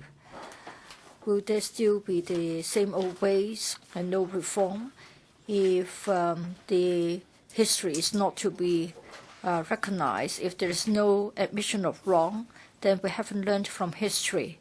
But then this is the Chinese wisdom that we should learn from history. So I want to know whether the rulers will still brutally silence the disagreement and house arrest those who are dissidents, or will they try to rectify the matter and vindicate June 4th? I think the time has come for a choice. Will stability prevail over everything, even at the expense of law? Or will they heal the wound so that we can start afresh? For the people of Hong Kong, maybe we have some hopes in relation to the new leadership in China, or we might have lost all hope, or we don't even have any hope at all. We are very confused by their use of language. I think the bad corn will drive away the old corn, the good corn. I think they are driving a wedge in the society. For 24 years, every year on 4th of June, we hold a candlelight vigil. We dare not forget June 4th. We won't forget June 4th. The students sacrificed their lives, and we were still having the image of the bloody massacre fresh in our memory. In March, when the NPC was closed, in March, Xi Jinping talked about his Chinese dream. He said that it will be realized by the people of Hong Kong. We work for the well-being of the people, listen to the voice of the people, respond to their aspirations, make sure that there will be equal rights, equal participation, there should be social justice.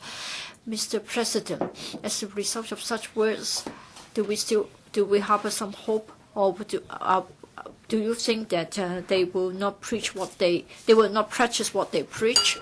Well, will they still give precedence to stability even at the expense of the law and even at the expense of the rights of the people? Now, the national leaders have a lot of grand slogans. I think the people have been numbed. In the past, Premier Wen Jiabao used to say that, and in fact, he was very good at putting up such a show. And he gave us the image that he would spare no efforts, and it seems that he had been calling urgently for political reforms. We were deeply impressed, but now there has been a change in leadership. But where has his call for political reform gone? Now, there's absolute power without control and monitoring, and therefore all the problems still remain. Premier Wen gave us he was very articulate. He talked about political reforms. I think we have to wonder whether he was prevented from doing so or whether it was only lip service. That is, whether he would just try to put up an open image, so as to disguise the corruption there. Mr. President, again, for presidency's Chinese dream, talking about social justice, I want to know whether it will be realized. Well, there is corruption and abuse of power among the officials on the mainland. And it is all the way from the bottom up to the top of the echelon to remove the evils. Should we count on presidency's grand slogans like what Premier Wen has said, or do we want to have something that is a democratic system subject to people's monitoring? I think the answer is clear. We are going to have the 24th anniversary of June 4th. Now, I want to know whether we are moving closer to our goal, that is vindicating June 4th. I think we need to heal the wound. We should start the political reform. For us to continue with our development, we must have political reform. Yes, we have had economic development. Livelihood it has improved. But then with the rapid economic growth, the values have become muddled. There's wealth gap, and then the judiciary has been abused, and then the intensive development means environmental degradation. Well, stability can only be maintained for a short period of time. Dissatisfaction and anger on the part of the people would only accumulate. So for many years, I have said that vindicating June 4th will be the turning point.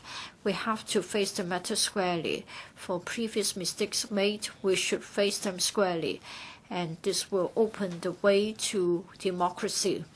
We need to have economic development, we need to improve the livelihood, but at the same time, we should have democracy. We should care for the disadvantaged, we should uphold justice, we should be tolerant about the dissidents, we should protect the environment, and then we have a stable and harmonious society, and then China can really have long-term stability. Mr. James Tian, Mr. President, the June 4th incident took place almost 24 years ago. For many years, in relation to the motions concerning this incident, every year we have it, and this year is no exception. The Liberal Party, as usual, will speak to the motion and will vote on the matter to reinstate our position. Many Chinese people would agree with us that this is a tragedy. Anybody who is patriotic would hope that something like this would never happen again in China.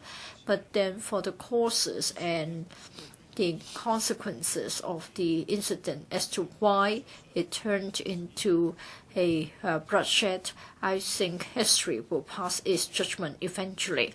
The Liberal Party is of the view that it is important to look forward.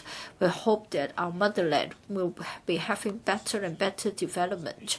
And in fact, for the past 20 years or so, we made good use of the opportunities of opening up and reform, and there has been improvement in many areas. We have made progress in many areas, and we are a rising power, and we have enjoyed a higher international status. Under the leadership of Hu Jintao and Wen Jiabao, there was economic take-off in the past decade.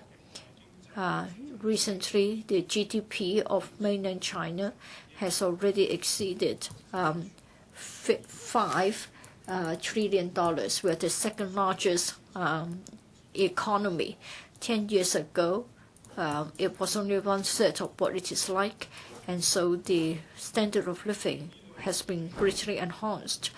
Yes, the economic growth will slow down to about 7.5% in the coming 2 years, but it is still a rate much higher than that in other Western countries. According to Premier Li Keqiang, if we are to maintain a growth rate of 7% in 2020, our GDP will be doubled. In addition, in the past 10 or 20 years' time, for the mainland, in terms of infrastructural developments, our military power, our scientific and technological developments, we have made a lot of progress.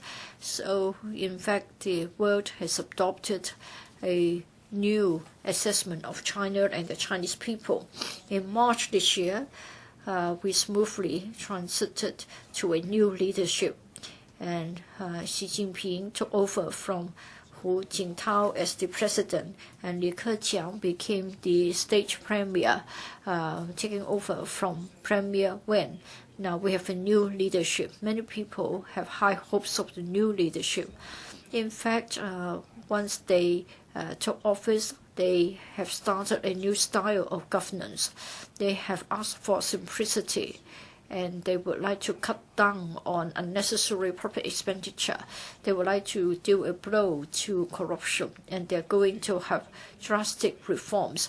President Xi has also advocated the idea of Chinese dream. He calls for unity. We hope that there will be prosperity and there will be a decently well-off society. We are confident that under the new leadership, our motherland will once again have even better development. The Liberal Party understands that 24 years have passed. Many people of Hong Kong will still have this in their mind. It is right, it is natural. We believe that irrespective of the reforms carried out by the motherland, first of all, we must have political stability and economic stability, and there must be a harmonious society. Without that, we cannot have a more democratic and more prosperous society. So I speak the Liberal Party, as usual in past 20 motion debates, will continue to abstain from voting. Thank you. Mr. Wu Chi-wai. Thank you, President. This year, the Hong Kong Alliance proposed this slogan for the candlelight vigil, and that is, we love our country, we love Hong Kong. This is Hong Kong spirit. And the fact that this has caused some controversy is really curious. In Hong Kong, we commemorate the loss of lives of students and activists back in 1989. Through our commemoration, our ritual, we voice our voice of protest against the crackdown. We fight for democracy. We want to live in a free and just society. This is a universal value. It's a common goal for many people.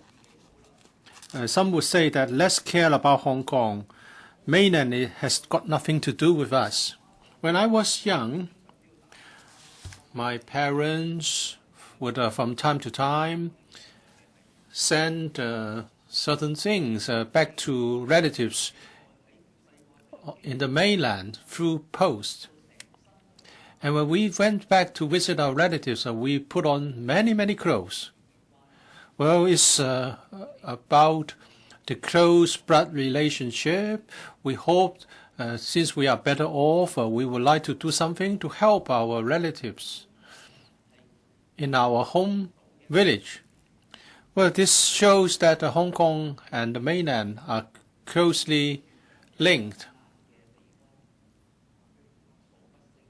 There are so many cases of political crackdown around the world over the years. But how many of these would prompt Hong Kong people to voice our protest in our aspiration for universal values?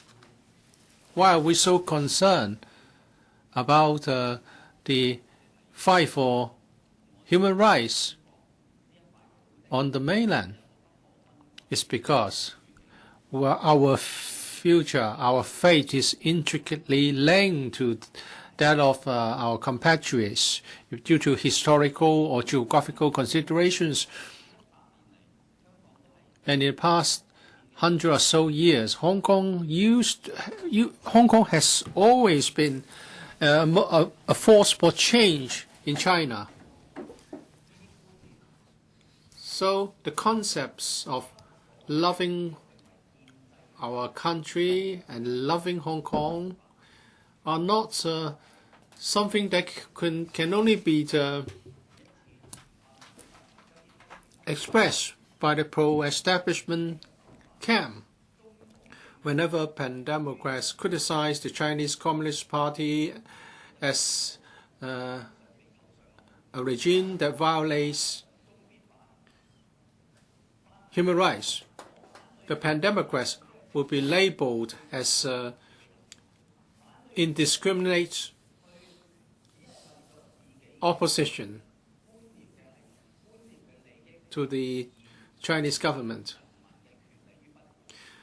But this regime disregards the people's right just to safeguard the privilege and the power of the regime. Everyone in Hong Kong,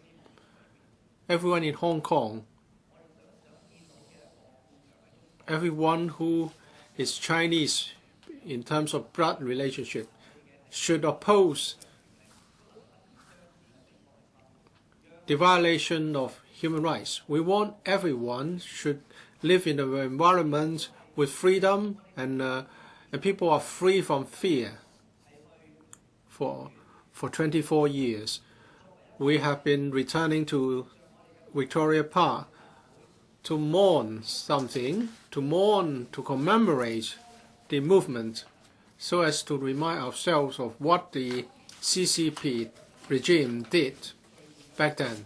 Of course, participants may advance different reasons for their presence, but we are there to uphold a very concrete and real aim, and that is, in Hong Kong, we have an environment that we are able to enjoy freedoms and human rights, and we enjoy a form of developments that would affect the mainland, and that is we can preserve this history.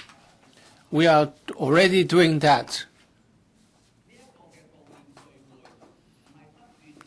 If we had not been doing this for the past 24 years, with the CCP's efforts to erase history, this will be gone.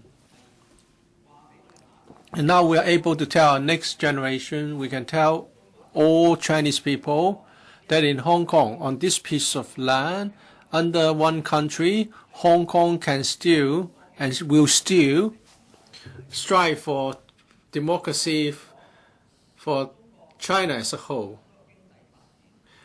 Many people will say that because of the economic developments from that time, it can be proved that the bloodshed to crackdown was justified. The CPG has failed to reflect to this. The CCP wants to keep its power. They have to spend a lot of money on maintaining so-called harmony, and the people's living environments and quality of life have been sacrificed. We have toxic food, we have collusion. Such failings cannot be pardoned. See you all on the 4th of June. Mr. Raymond Chan, I was studying in Form 5 in 1989. I took the Hong Kong CE examination during that time. So very quickly, 24 years have passed. Today I want to share with you 3 stories. A few years ago, I taught giving speech in Open U. And some students used the title in an essay from 6 dot to 6-4, or a certain day on June to the 4th of June. She came from the mainland. For her generation, information on the June 4th movement was difficult to get hold of. And she said that the Hong Kong TV programs were transmitted in the mainland. But whenever there's a news about the June 4th, then as soon as the word June or 6 is mentioned, there will be a sound to cover the original soundtrack, and then there will be an API to cover that particular bit of broadcast. So she was unable to contact any information, to get hold of any information. She was happy when she came to Hong Kong. She could trace all the clips on June 4th, and she could attend June 4th candlelight vigils. I want to give this to someone who would not like to go, or who are hesitant whether to go to the candlelight vigil because of certain slogan or because of some local sentiments. The second story has to do with 2006. I was a radio program host. There was a co-production with Guangdong on a certain morning on the 4th of June. I was told that I mustn't mention the word 6 or 4 on that day. That's ridiculous. If someone is 64 years old, I wouldn't be able to mention 6 or 4, or the humidity is 64%. I once posted this crock face on my Twitter account without the numbers 4 or 6.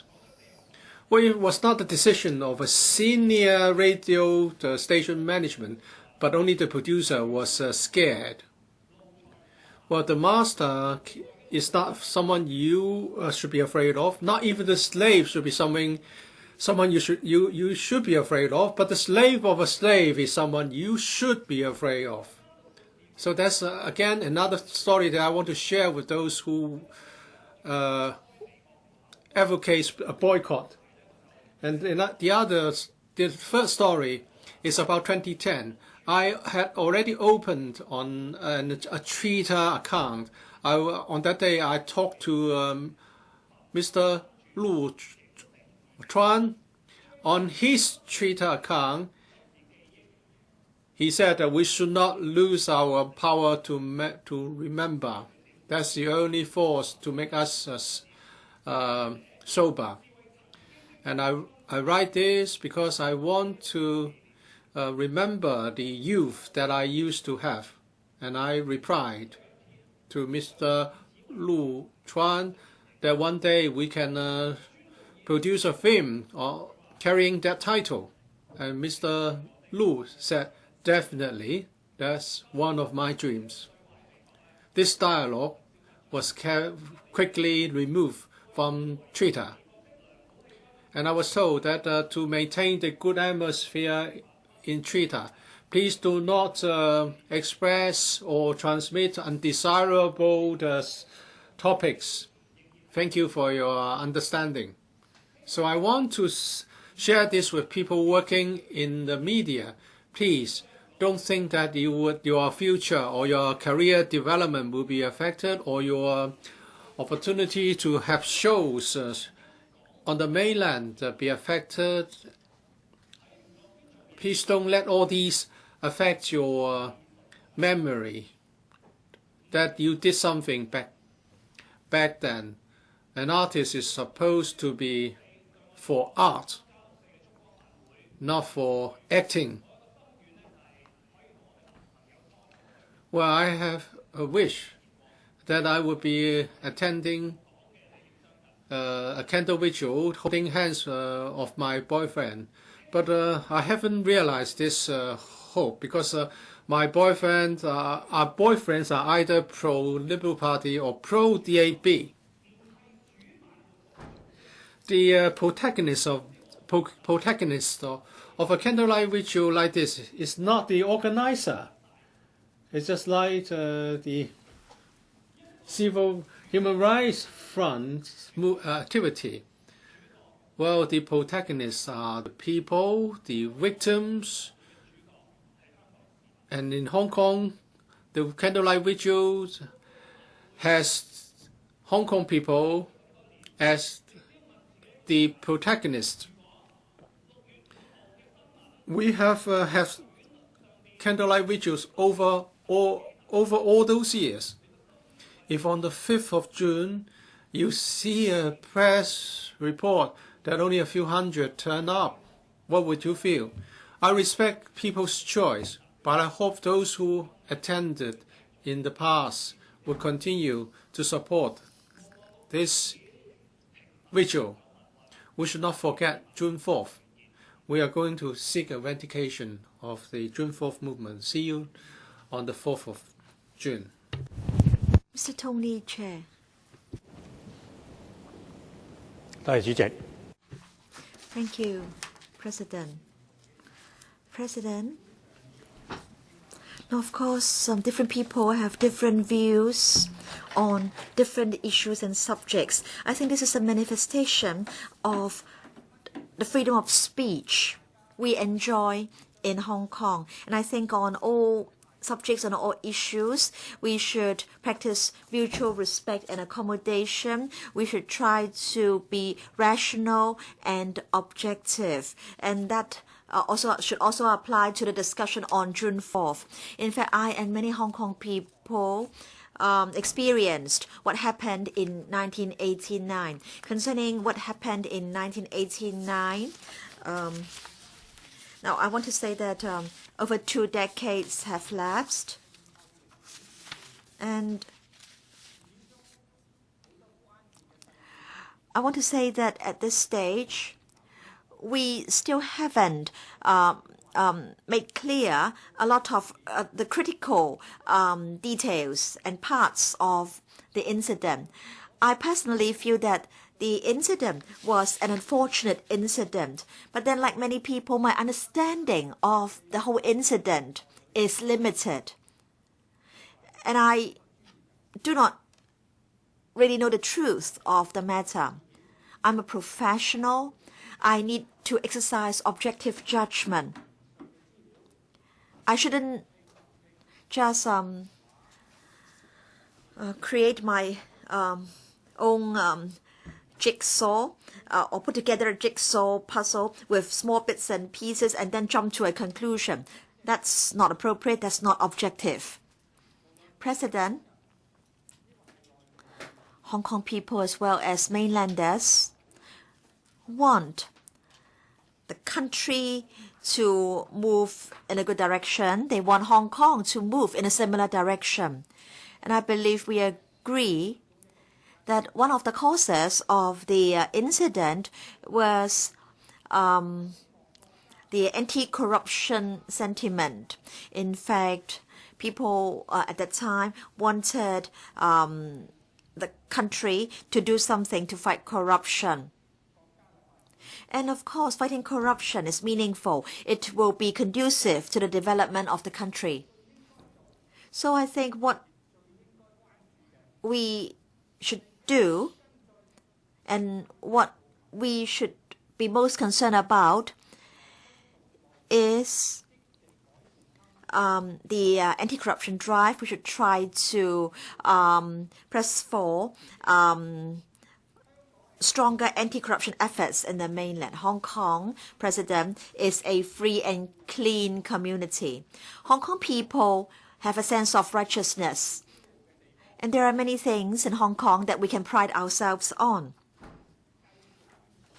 And I hope these things can continue. And I hope that all Hong Kongers can continue to work hard to preserve these precious elements that we have. And in particular, a corruption-free or a corrupt-free community. This is one of the most important cornerstones of prosperity. And a corrupt-free government, a corrupt-free community is an objective that our country is pursuing. And I think we should all join hands to do our bit to make this happen. Thank you. Mr. Gary Fan.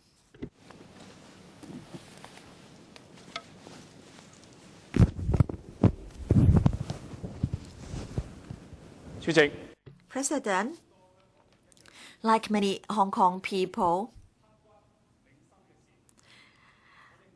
I cannot forget June 4th. I cannot forget the movement started in 1989 by students in the mainland. And nobody could have expected that the movement ended in bloodshed. Tanks were deployed to crush down on the students. In that year, in 1989, I shed a lot of tears. Hong Kong people are determined to remember June 4th year after year because we simply cannot forget the massacre that took place 24 years ago.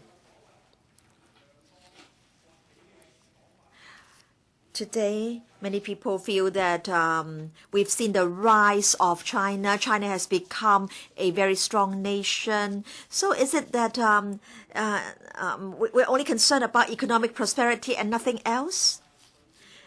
Students with a pure heart, students who were patriotic, and members of the public who just wanted to see improvements to the country died in the movement. On the 13th of May, students and workers made a declaration during their hunger strike. They said that the development of China reached a critical moment. There was corruption. Prices were running wild.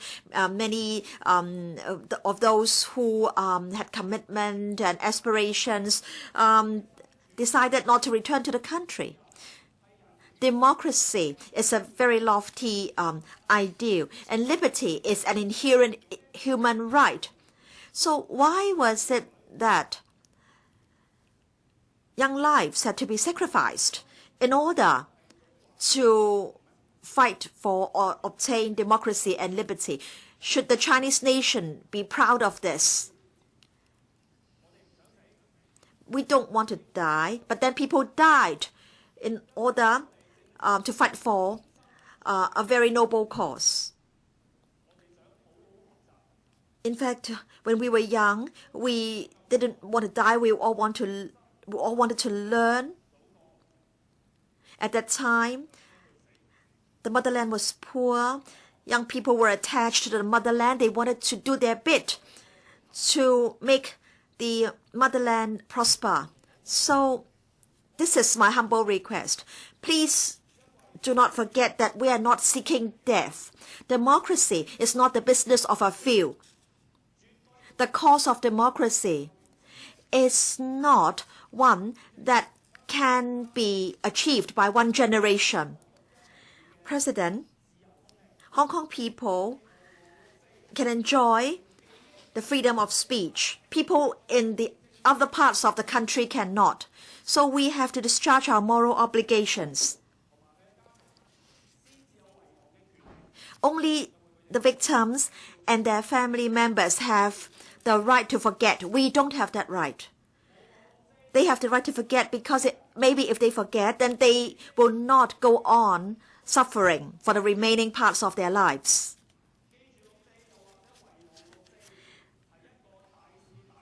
Whether we will continue to remember June 4th or whether we should forget about June 4th is a choice between the right and the wrong. June 4th changed my life and my mindset. I decided to go into politics after June 4th. In fact, June 4th brought about political awareness on the part of Hong Kong people. We supported a patriotic and democratic movement by students and workers in Beijing. June 4th is the best lesson of democracy for Hong Kong people. At that time, Hong Kong people were concerned about their future, and we at that time felt that our future was also pegged and linked to China's democratic development. Corruption has become more serious since 1989 in the mainland. The people in the mainland are now subject to more oppression today. So I am wearing this blood-stained coat because I want to vow to continue with the pursuit for democracy. Beijing, the pro-establishment camp, must rehabilitate the 1989 movement. Those who killed the innocent people should be held accountable. So rehabilitate the 1989 pro-democracy movement. We demand accountability of the movement, and we want to end one-party dictatorship. Does any other member wish to speak? Mr. Leung Yiu-chung.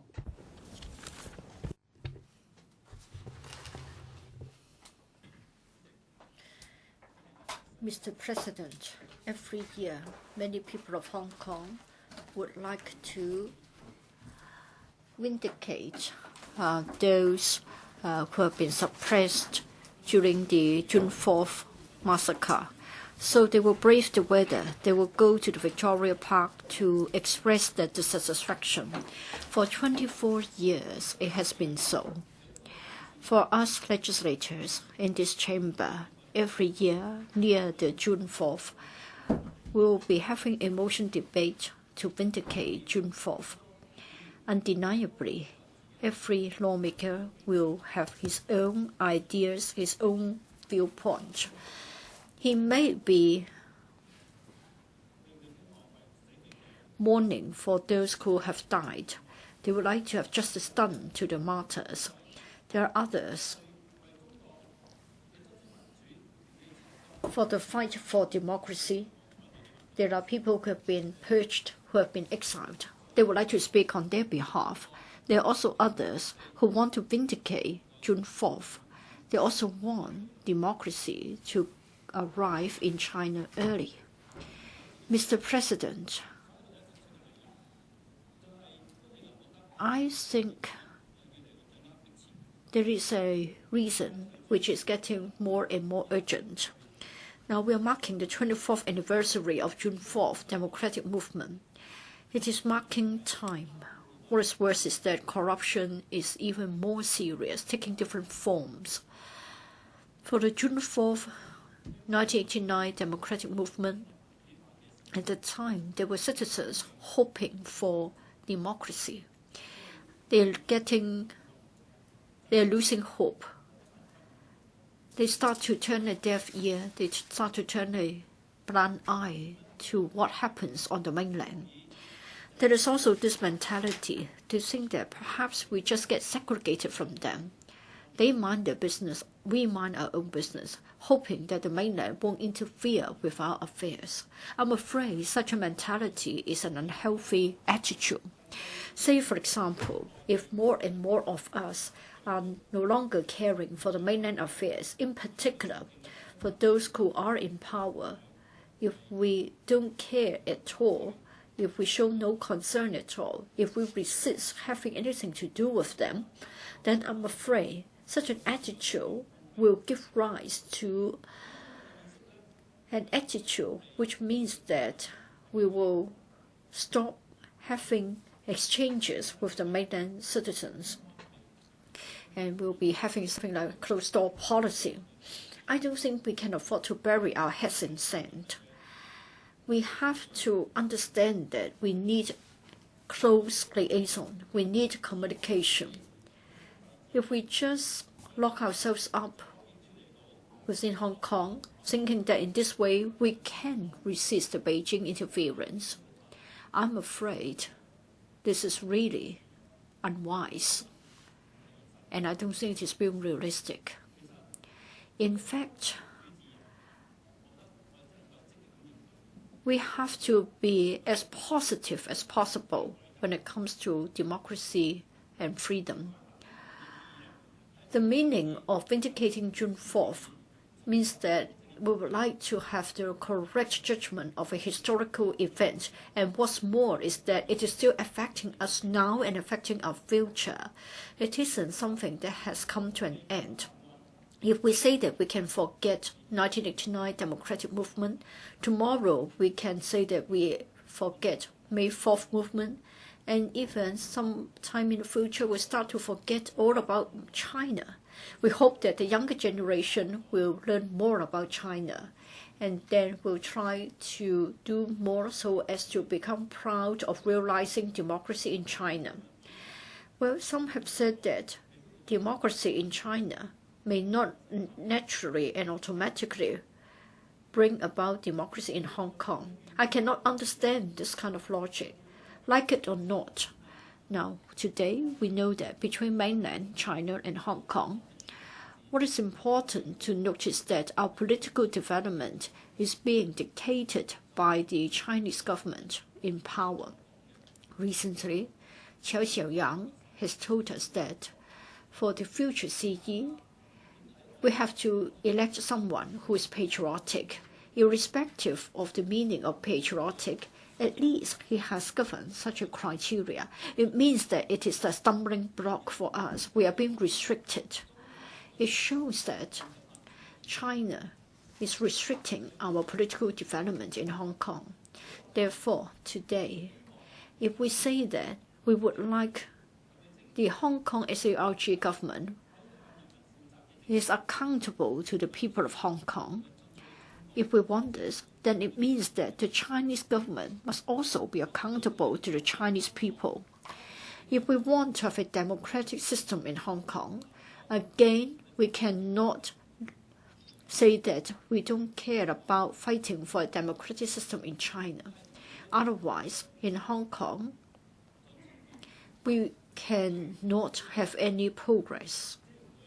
Recently, the Hong Kong Alliance in support of the patriotic movement in China has designed some slogans. They were being criticized, and they said that the activities that they organize are just merely routine and going through the motions. I just want to say that it doesn't matter what slogans we shout.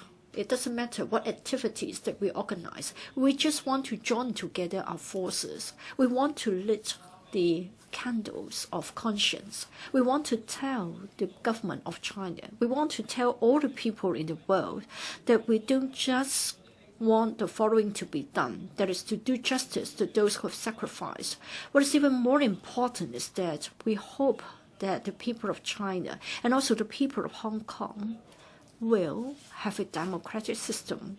We all hope that every citizen can live under a democratic system and have a decent life and enjoy the universal core values, human rights, freedom, and liberty. Your time is up, Mr. Leung. Mr. Dennis Kwok, Mr. President,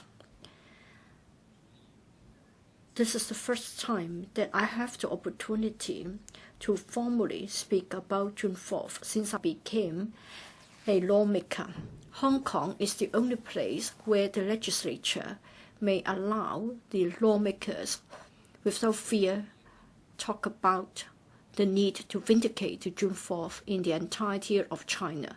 I think we should be proud of ourselves. We should be glad for this as citizens of Hong Kong. Just now, I told Mr. Leung Kwok-hung that I'm a bit anxious and nervous. This is because I understand that the Hong Kong Legislative Council is the only legislature that can openly discuss such an important topic without fear. Leung Kwok-hung told me not to be nervous. I just take a deep breath and then I can share with you my feelings. 24 years have passed. Yes, there has been economic development. The society getting more and more unjust. Corruption is getting serious. Yes, the economy has grown, but then the powers of the people haven't improved. The rule of law has worsened. 24 years ago, a group of students thought that there was tyranny, there was lack of human rights, there was corruption. So they asked the Central People's Government to start a political reform, open up the society, allow for freedom of speech, freedom of press. 24 years later, we still see authoritarian rule, lack of human rights, lack of rule of law, and corruption. We have had the experience of June 4th. 24 years have already passed. It seems that our nation hasn't woken up in terms of politics, democracy, opening up and reform. We are still going down a very wrong path. Yes, we are getting to the top of the table in terms of economic reform, but for others, it seems that we are still getting blocked in the same old ways. We have a new leadership in March. Time and again, we have been told that there should be the rule of law. We should rule the society according to the law. Unfortunately, what I can see with my eyes is that for the legal profession in the mainland, they are just doing what a lawyer should do, but then they're being suppressed, they're being maltreated. It means that the legal profession in Hong Kong are really worried. Allow me to cite some examples. In Anhui, there was this lawyer at a court hearing. He asked a reason for a delay in trial. And then in Dalian court, he was beaten up by over 10 public security officials. He was in very serious conditions. And Mr. Huang Qingzhang, in another court hearing, he would like to gather evidence, but then the court said that he was seriously breaching the court rules. He had been detained since then. And then this Mr. Jiang, he was helping farmers who had lost their land. He would like to uphold their human rights, and yet the authorities have prosecuted him, and he had been under criminal detention. This Mr. Jiang is in poor health, but then no medical assistance, examination, or treatment has been given. Ms. Cui, a female lawyer in Beijing, she reported on the wrongdoing of a Beijing official, and then she has been prosecuted, she has been detained for over 10 plus hours. She has been given an injection, and then she has a heart attack, and then she's in a serious condition now. And then there is a lawyer who would like to ask officials to declare their interest. And then for unlawful assembly, he has been summoned criminally, and he has still been retained. And there are also other lawyers, Mr. Tang, Mr. Leung, Ms. Lun. They're among 7 lawyers. They tried to go to the worst jail in Sichuan, but then for people of mysterious identities beaten them, and then they were said that they were obstructing the public order. And then Some other lawyers got news of it. They went to Sichuan to render help. They were also detained. Wang Cheng, Wen Haibo, and Liang Wei-min were questioned for 12 hours. And then they were accused of spreading false information and detained. Mr. President, so for our legal counterparts on the mainland, they were merely there to discharge their duties as lawyers, but they were suppressed. 24 years ago, the Chinese government used guns and tanks to crush the unarmed civilians. But today, the unarmed civilians are still having their rights being violated. Human rights lawyers are also suppressed just for discharging their duties. So can it be called a country that governs the society according to the rule of law? No, economic wealth can't buy you integrity. It can't buy you the rule of law. Now, the problems that we face today are the same as those faced by the students. So we share the same goal, vindicate June 4th. Dr. Fernando Cheung, President, for this year's June 4th Candlelight Vigil, I'll be there. Whenever I was in Hong Kong, I would attend the Candlelight Vigil. I believe it's an important moment for me as a human being. I hope in that Candlelight Vigil, I can realize my own worth of being and also the values I embrace. The pro-establishment camp would say this is a tragedy, a historical event, a turmoil, an upheaval. This year is the 24th anniversary, and some people say they don't know whether they should go or not, because going there seems to mean that we recognize this regime. And what can be achieved by a vindication? To me, well, it's simple. It's a response to the core of conscience. This is about what is wrong and what is wronged. At that time, back in 1989, I was in the United States. In front of the TV, I saw what happened in Tiananmen. Of course, not the entire crackdown. I didn't see anyone shot, but I did see a lot of blood. Many people were critically injured. There were flames. There were international media present there, and some media workers of Hong Kong were also there. So there's no need to argue what really happened. These students were innocent. They saw that there was corruption, officials were corrupt. They wanted to improve the situation. The pro-establishment knew this. There was corruption. These students hoped that the country would become a democratic country and people will enjoy more freedoms. It's just like the May 5th movement, where people want to introduce democracy and science. It's the same kind of thinking. It was an innocent aspiration. And as a result, they got a lot of support from lots of people. And as it testified to the level of corruption that people saw in the country. And more people responded. Thousands, tens of thousands of people congregate. Their voice was so strong. But how did the country treat its citizens? How were these children treated by the country? We have a lot of evidence that can tell us that guns and tanks were used to attack these students and of course some other workers. The right and wrong of it is so clear-cut. And now the pro-establishment camp members are still saying that, well, it's not really clear and straightforward.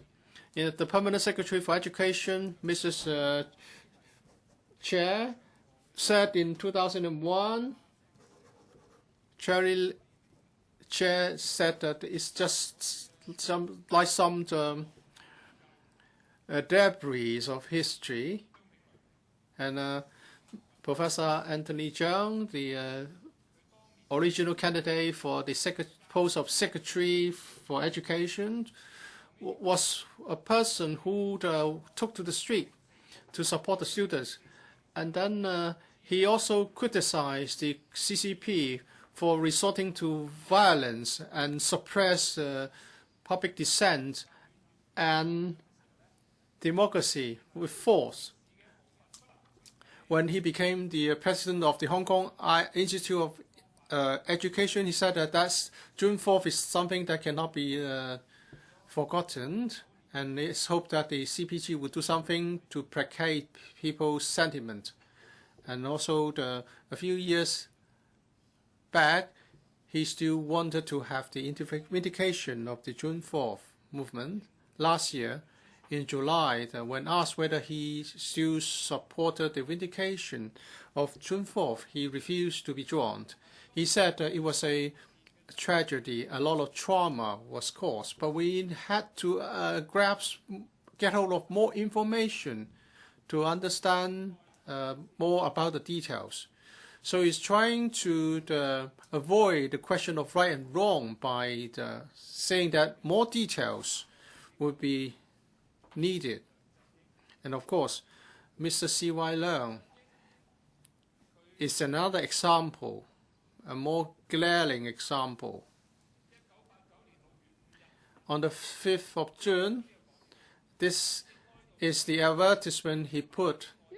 I deeply mourn the patriotic compatriots. I strongly condemn the CCP for the crackdown, and I pay my respect to the people working for Wen Hui Bao. And on the 8th of June 2012, when interviewed by South China Morning Post, I said I would say I wasn't moved. I didn't say I wasn't moved. It seems to like this kind of phrases. I'm not saying that I'm not something else. He also said why the Nobel Prize for Peace was not awarded to Mr. Deng Xiaoping when someone asked him about his views regarding the Liu Xiaobo's Nobel Prize. So this government is rotten throughout. We must attend the June 4th candlelight vigil this year. Does any other member wish to speak? Mr. Leung Kwok-hung. It's not 17-3. It's 17 (2). I want a quorum count.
梁國雄議員。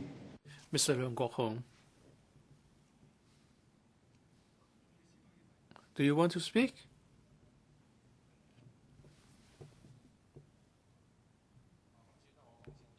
Okay, I can go first. President,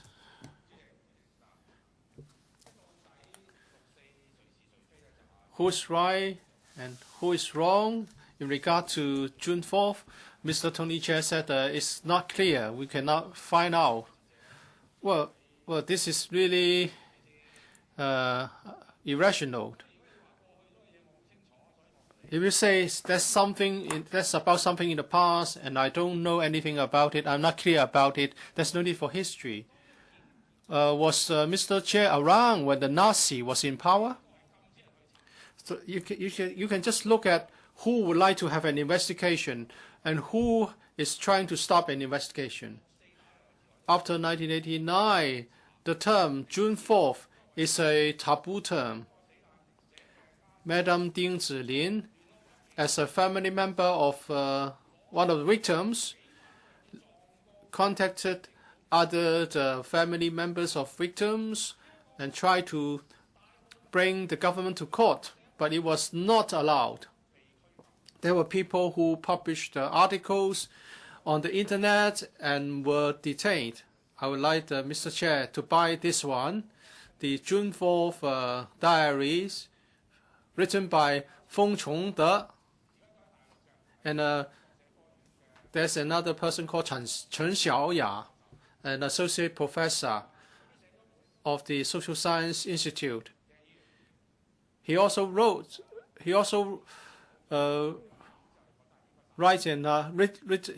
written another book. So after reading these books, I hope, Mr. Chair, you won't say the same thing next year, that you are not clear. And there's another one from Stanford University, published in 1992. On the 4th of June, the author collected information from 11 hospitals concerning 478 victims or deaths. So he projected that for the 142 hospitals in Beijing, there should be a total number of 28,000 or 2,800 victims or deaths. On the 5th of June, Mr. Chi-wai put up this advertisement in the press. The day after the 4th of June, it was published on the 5th of June. I deeply mourned all those compatriots who have sacrificed. I strongly condemn the CCP regime for slaughtering Chinese people, and I salute the employees of Hong Kong Wenhui Bao. And I need to explain what this is about. On the 4th of June, Wenhui Bao had the content of a column extracted to express their indignation or sorrow. So this is from Chi-wai Leung. And of course, I'm wearing this today. When it comes to prize winning, Chi-wai Leung thought Liu Xiaobo was not worthy of the Nobel Prize. Mr. Chair, June 4th is not a past event. On the 5th of June, on the 2nd of June, he went to ask the students not to continue the hunger strike because the government was not worth their sacrifice. But on the 4th of June, Mr. Liu was there with the students. He was negotiating a withdrawal with the students. And also Hou Dejian, a Taiwanese singer, was there. It's all in their memoirs. And Mr. Liu Xiaobo was imprisoned for 4 years. In 1996, he published the Double 10th declaration asking for reconciliation between the CCP and the Nationalist Kuomintang And also in 2008, he drafted the 2008 Charter asking the Chinese Communist government to respect human rights. I don't know what prize should be awarded to Mr. Deng Xiaoping. So Mr. Liu Xiaobo is still suffering because of June 4th. He's now having a meal, having an early dinner in the prison, speaking from my experience as an ex-inmate. So June 4th is certainly not something of the past. And also Mr. Li Wangyang, who was interviewed by cable TV Hong Kong sometime in May last year, he said he would ask for the vindication of June 4th and he would not stop fighting for democracy. He was also personally involved because he was a leader of a free trade union in Hunan. He was imprisoned for 12 years after that. He lost his eyesight and the use of his limbs. And after he was discharged, he was still persecuted. And he made an open appeal to ask for the vindication of June 4th last year. And he was so-called passively killed through suicide. Well, this is the advertisement asking you not to persecute, asking the Chinese government not to persecute its own people. We need more people for this year's June 4th vigil. We are there to mourn the death and also their objectives. I appeal that more people, remember, let's fill every inch of Victoria Park this year. Mr. Kin-yuen. 2010年六四嘅第二年。 In 1990, 1 year after June 4th, I returned to a school to teach. At that time, there were only Form 1 and Form 2, and the teachers said that we should do something to make the students remember June 4th, and so there was an essay writing competition. The students gave us their essays, and then we put together all the essays in an album. And many students wrote, we don't want to remember that incident, but we must not forget that incident. True. In fact, there are many things that we do not want to recall. Every day when we are in this council, when we are at meetings, we are busy with a lot of work, and we may not remember, we may not recall. But every year in May, in June, when we have this weather, we can't help recalling what we experienced. I can remember that in that year, secondary school students and primary school students were extremely angry and touched. At morning assemblies, teachers were weeping, teachers shed tears, and they told their students what happened. I believe the students could still remember what their teachers did and what their teachers said. And I think we can all remember that in that year, in early May, we were excited because we had learned about May 4th and other movements. And at that time, we seemed to be reliving that part of history. The students had come out. They had come forward. And at the end of the month, when the troops were marching into the city, we were all very worried. Beijing was so far away and yet so near to us. We were closely tied to Beijing at that moment. And during the 2 months, geography and history converged. within a very small space. Every evening when we watched TV, we were concerned about what was happening, what was going on, what the latest development was. At that time, we felt very strongly our love for our compatriots. And then there was great hatred in our hearts because innocent compatriots were killed.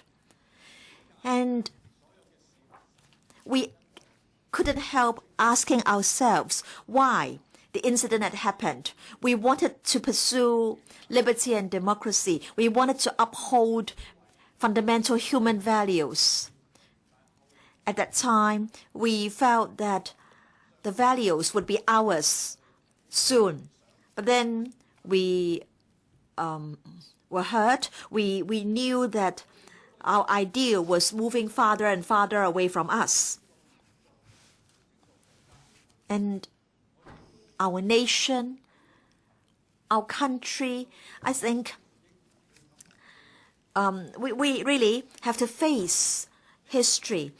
What sort of attitude should we adopt? Should we try to or refrain from recalling what happened? I envy South Korea. South Korea also went through some dictatorial days. And at that time, their economy was flourishing. But then South Korea was able to heal the wounds of the people caused by major political incidents. And as a result, people were united. They could move forward together. And you can see that their economy has leaped even further. And then in Taiwan, again, a major political incident was resolved, vindicated. And then there was the election. So I think that in order to heal our wounds, we need to face up to history. If we fail to do that, then we'll be like Japan. We'll be no different from Japan. Japan is unable to face up to what it did. And you can see that Japan's neighbors are still worried about its ambitions. But then look at Germany. They are willing to seriously look at what the country did. And as a result, Germany has obtained the status and the state of development that it has come to.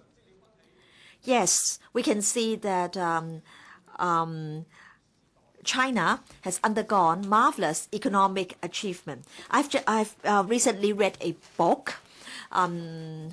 It's about what happened from the Cultural Revolution to the opening up of the country. So Chinese people created an economic miracle. Can we also create a political miracle? Don't tell me that Chinese people can only create economic miracles and no other types of miracles.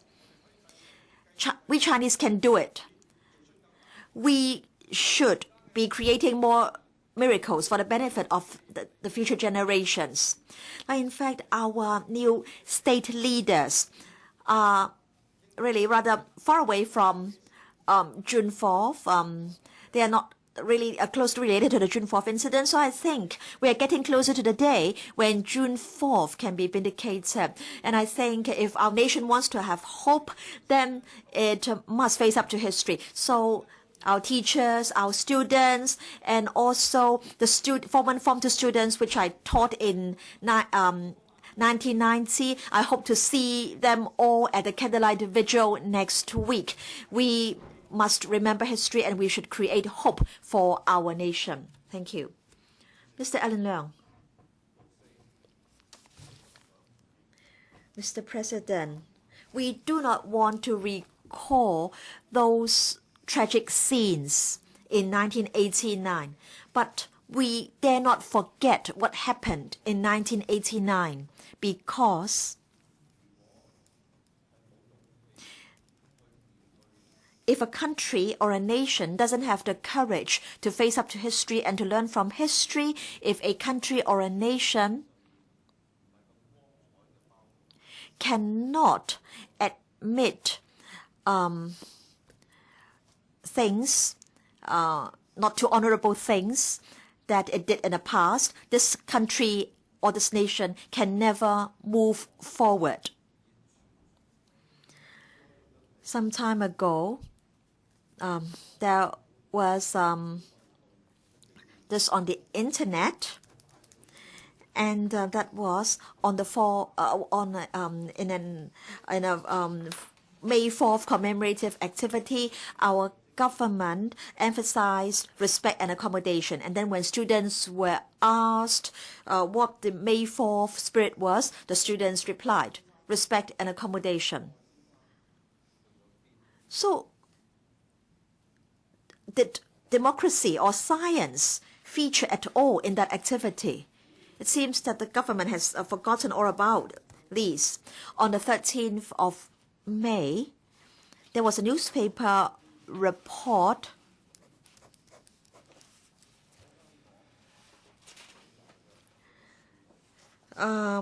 about a mainland young lady who had just visited the June 4th Memorial Center in Hong Kong, and she said that she had been deceived by her teachers for over 20 years, and she ultimately knew the truth.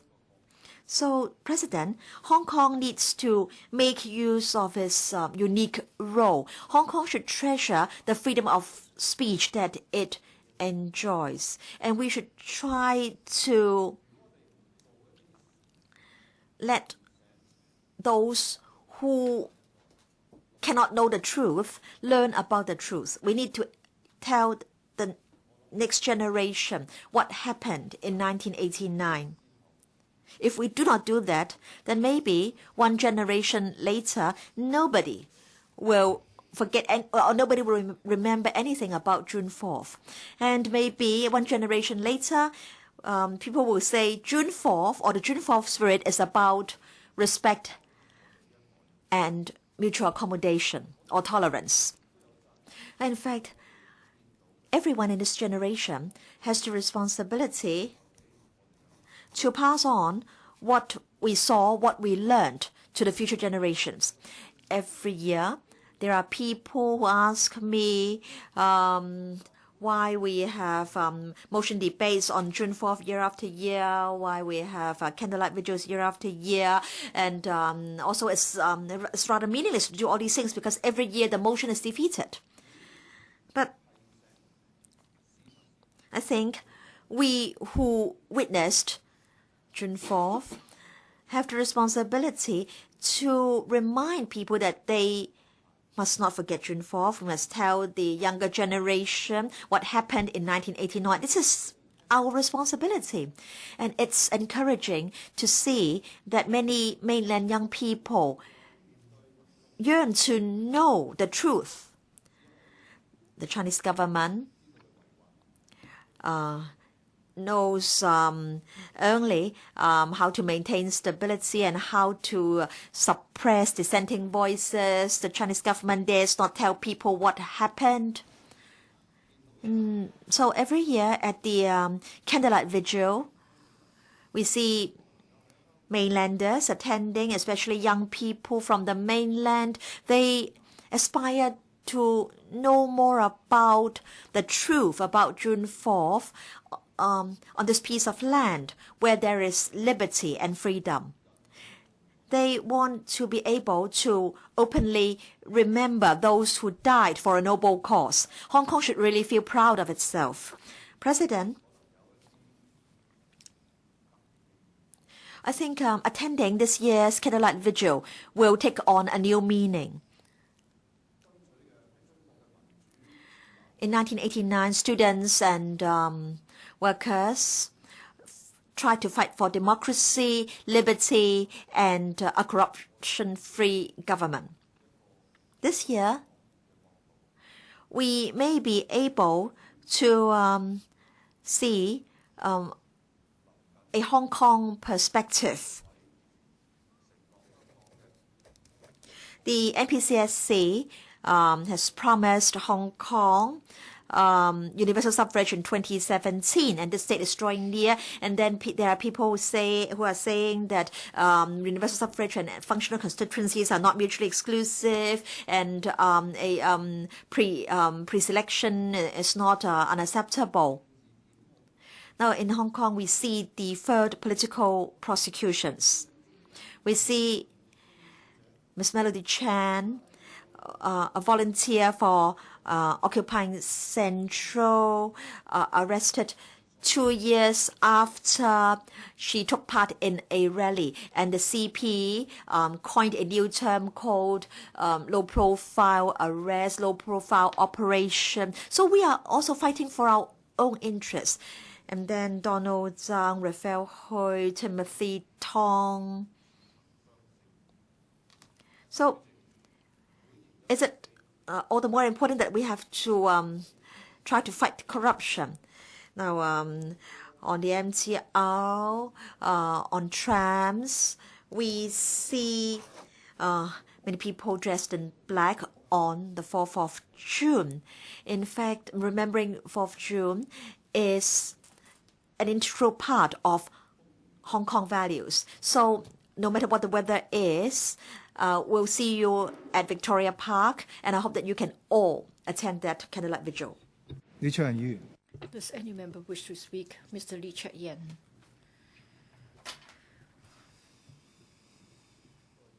Thank you, Mr. President. This year, usually we talk about identity, whether we are a Chinese or Hong Konger. I will set this aside for the time being. Let me just quote what Mr. Sitowa has said, as quoted by Mr. Charles Mock.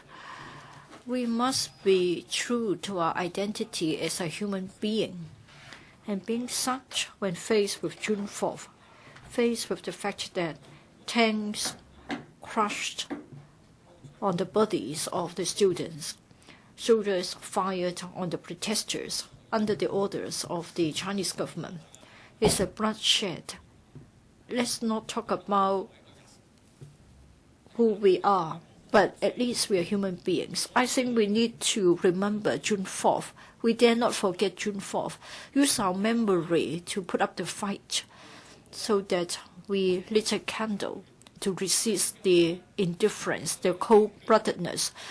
The ruling government is cold-blooded because it is not going to vindicate June 4th yet. Now, many people have said that now China has economic growth. Had it not been the massacre, China would not have gone through so many years of economic progress. This is 100% cold-bloodedness. We have to resist such kind of cold-blooded words and the cold-blooded rulers. We have to hold the massacre culprits responsible. Some have pointed out that it happened a long time ago, 20 years. But then for this brutal government, we don't just hold it responsible for what it did 20 years ago. It is also responsible for the brutal incidents that happen day in, day out today. Liu Xiaobo got 11 years jail for Charter 08. His wife, Liu Xia, has been under house arrest for over 2 years. She's not allowed to go outside. I'm really worried about her mental state. I think she's on the brink of collapse. How come that the rulers cannot even tolerate the wife of a dissident? What sort of a ruler we're talking about? Gao Zhicheng. He has disappeared and then has been sent back to jail and has to be separated from his family. Li Wangyang was suicide just because he made this statement. That is, for the sake of democracy, he would not mind, and there's no going back, even if he was to be killed. Now, today, we see that Zhang Xianling, he would like to accompany her husband to come to Hong Kong for an academic or educational activity, and she has been banned. There are human rights activists who have been under watch, who have been invited to go to have tea, who have been advised to take a trip because of the onset of the June 4th activities. Mr. Chair, I'm grateful to him. At least he spoke much better than the others who didn't speak. But then Mr. Tony Che said that for the truth of June 4th, he is still not sure about it. The CCP is telling you the truth. Suppression happens on a daily basis, so that's the truth. Mr. Raymond Chen said 6, and then it is silenced. That's the truth. If the CCP thinks that it has been in the right in June 4th, why don't they praise and commend the soldiers responsible for the martial law? Well, even they know full well what the truth is like. It's a bloody suppression, crackdown. For Mr. Chair, well, I know that he's a member of the CPCC.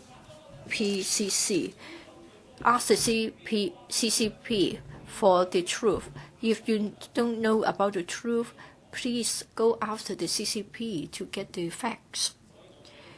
So here, I would like to appeal to members. Please unite together, and we should attend the June 4th candlelight vigil. We should lit the candles of conscience. Through our unity, we show that we are not divided. Now, we have promoted the slogan, love the country, love the people, and that has become the divisive force. But in fact, we want to challenge the ruling government. We want the true sense of loving the country. That means we are after universal values, a country that upholds universal values, which means that democracy, which means that we must vindicate June 4th. We must hold those who are responsible for the massacre responsible. We do not love the party. We want to use this slogan to challenge the CCP. Why can't you join us to challenge the CCP? Why shouldn't this be allowed? There are others who have said that they don't want to be Chinese. We are Hong Kongers. We work for the well-being of our future generation for our own sake. We are not independent. For as long as we are not independent, we have to face the motherland government. And we hope that we can live with dignity. And we also hope that 1.3 billion people can also live in dignity. And we want to have democracy in China, freedom in China, universal values in China. Therefore, we have to continue with the struggle. This is not purely for the Chinese people. It is also for the people of Hong Kong as well. The people of Hong Kong would like to live in better lives, and so we need to set it straight. We want to make it right, because after all, we aren't an independent sovereignty or independent state. Now, if it has offended anybody, and it is quite a surprise to me, but I hope that everybody should condemn the massacre. And I'm not a person who is upholding the idea of patriotism. I think I am upholding the universal values. So please join us. Please fill the Victoria Park, attend the candlelight vigil, and condemn the massacre. Does any other member wish to speak? Mr. Paul Chair. Thank you, Mr. President. We have a number of new lawmakers this year, and therefore we have got a number of so-called witnesses telling us what happened. Miss Claudia Mo was at the eye of the typhoon. She was almost at the scene. And then Charles Mok, though in the United States, still had his heart in mainland China. And then there were also others who have made very moving speeches, like Kenneth Leung.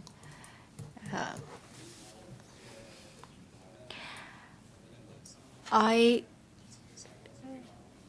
think when I was young, I didn't have many incidents that made a deep impression on me, like when Typhoon Wendy or 1967 riot.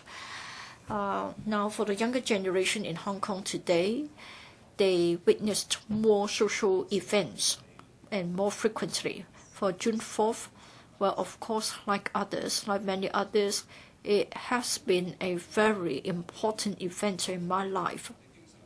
Mr. President, many elderly persons have always criticized the younger generation for not having experienced the war, and so they are too ignorant and they can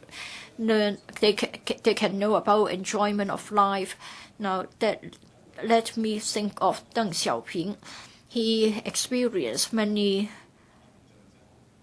difficulties, wars, civil war, and he was locked up and he rose again, and then being like this for 3 times. So what sort of ideas would he have got in mind? Would it be scared once and forever? Would he be under some sort of trauma? Would it be because of this for certain leaders at certain moments might have wrong ideas and very wrong when we analyze the matter later on, but perhaps they were influenced by their previous experience, and so they got confused and they made wrong decisions. Different countries in different stages of their own history might have something which they feel ashamed of. Like when we talk about the June 4th, then the UK, the British, would talk about the Bloody Sunday on the 30th of January 1972. And then they have the Broadside Massacre. Unarmed civilians were shot at and 26 were killed. There was an investigation going on for a long time. It was only in 2010. And then there were 2 formal commissions of inquiry. And then there was the Sheffield report in 2010. And then there was a final clarification of the incident. And then Prime Minister Cameron in September 2011 formally apologized to the public of the UK and to the victims and compensated to them. Even for as civilized a country as the UK, it took them 38 years before they could come to the right decision after discovering the truth. Now, for June 4th, of course, we hope that we don't need to wait for 30 years before we know about the truth. We hope that, as members have said, we hope that the motherland can sort of leave behind this baggage and then we can move on. But of course, we need to understand that under one country, 2 systems, this legislature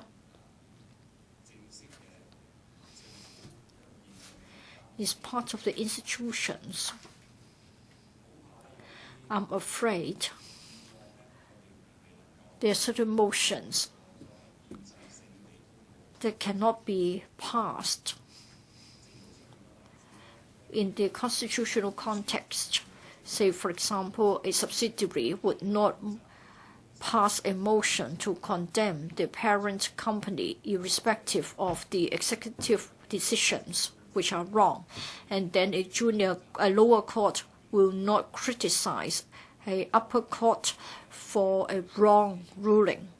We are entitled to our individual opinion, and we should make our own judgments in our conscience. But then the legislature as a whole, as I have already said, cannot formally pass a motion to condemn our central people's government or urge the CPG to do certain things. Under one country, 2 systems, we need to exercise self-restraint in certain circumstances, and it is the reality that we need to face and accept. Mr. President,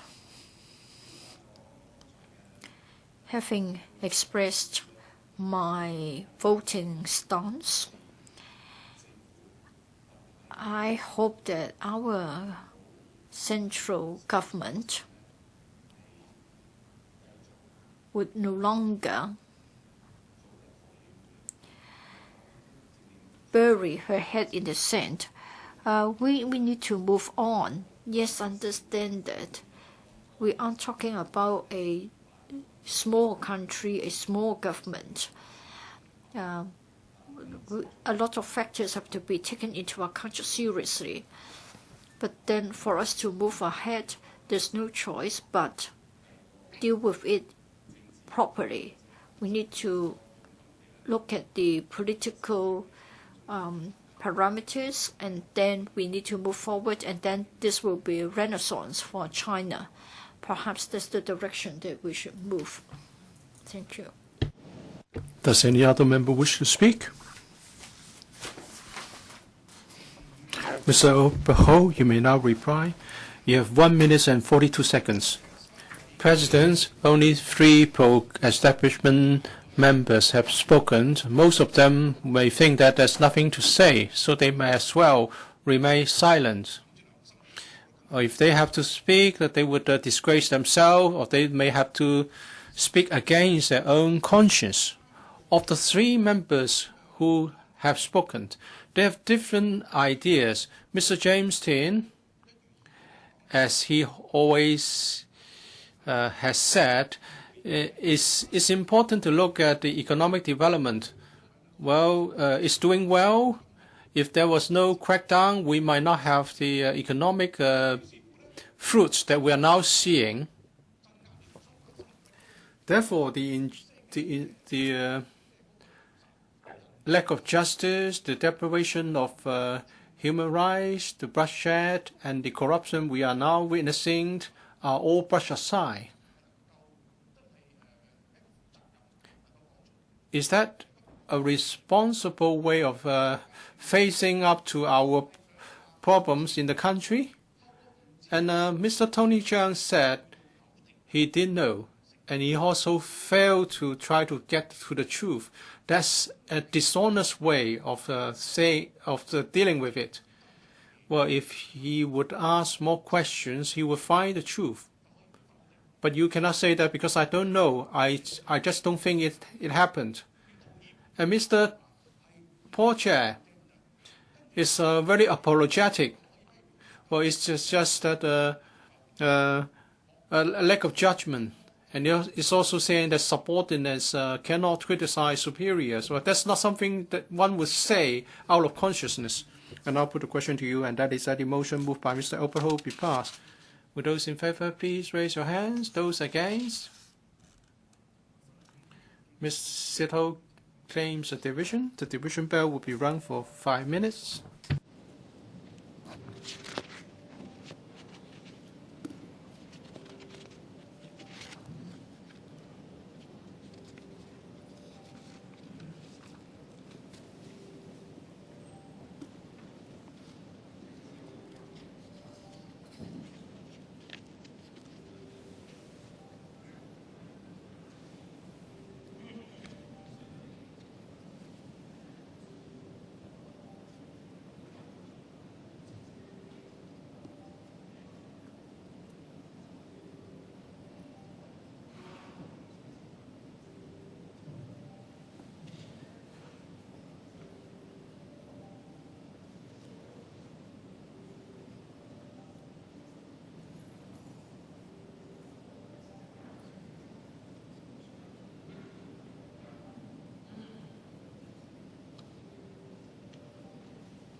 開始表決。 Voting starts.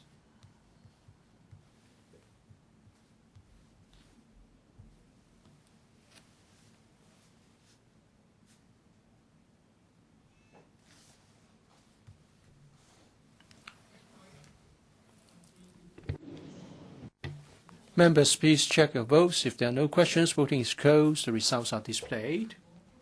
FC members, 27 present, 8 for, 6 against, 13 abstained. GC members, 29 present, 17 for, 6 against, 5 abstained. The question is not agreed by a majority, respectively, of each of the two groups of members present. I declare the motion negative.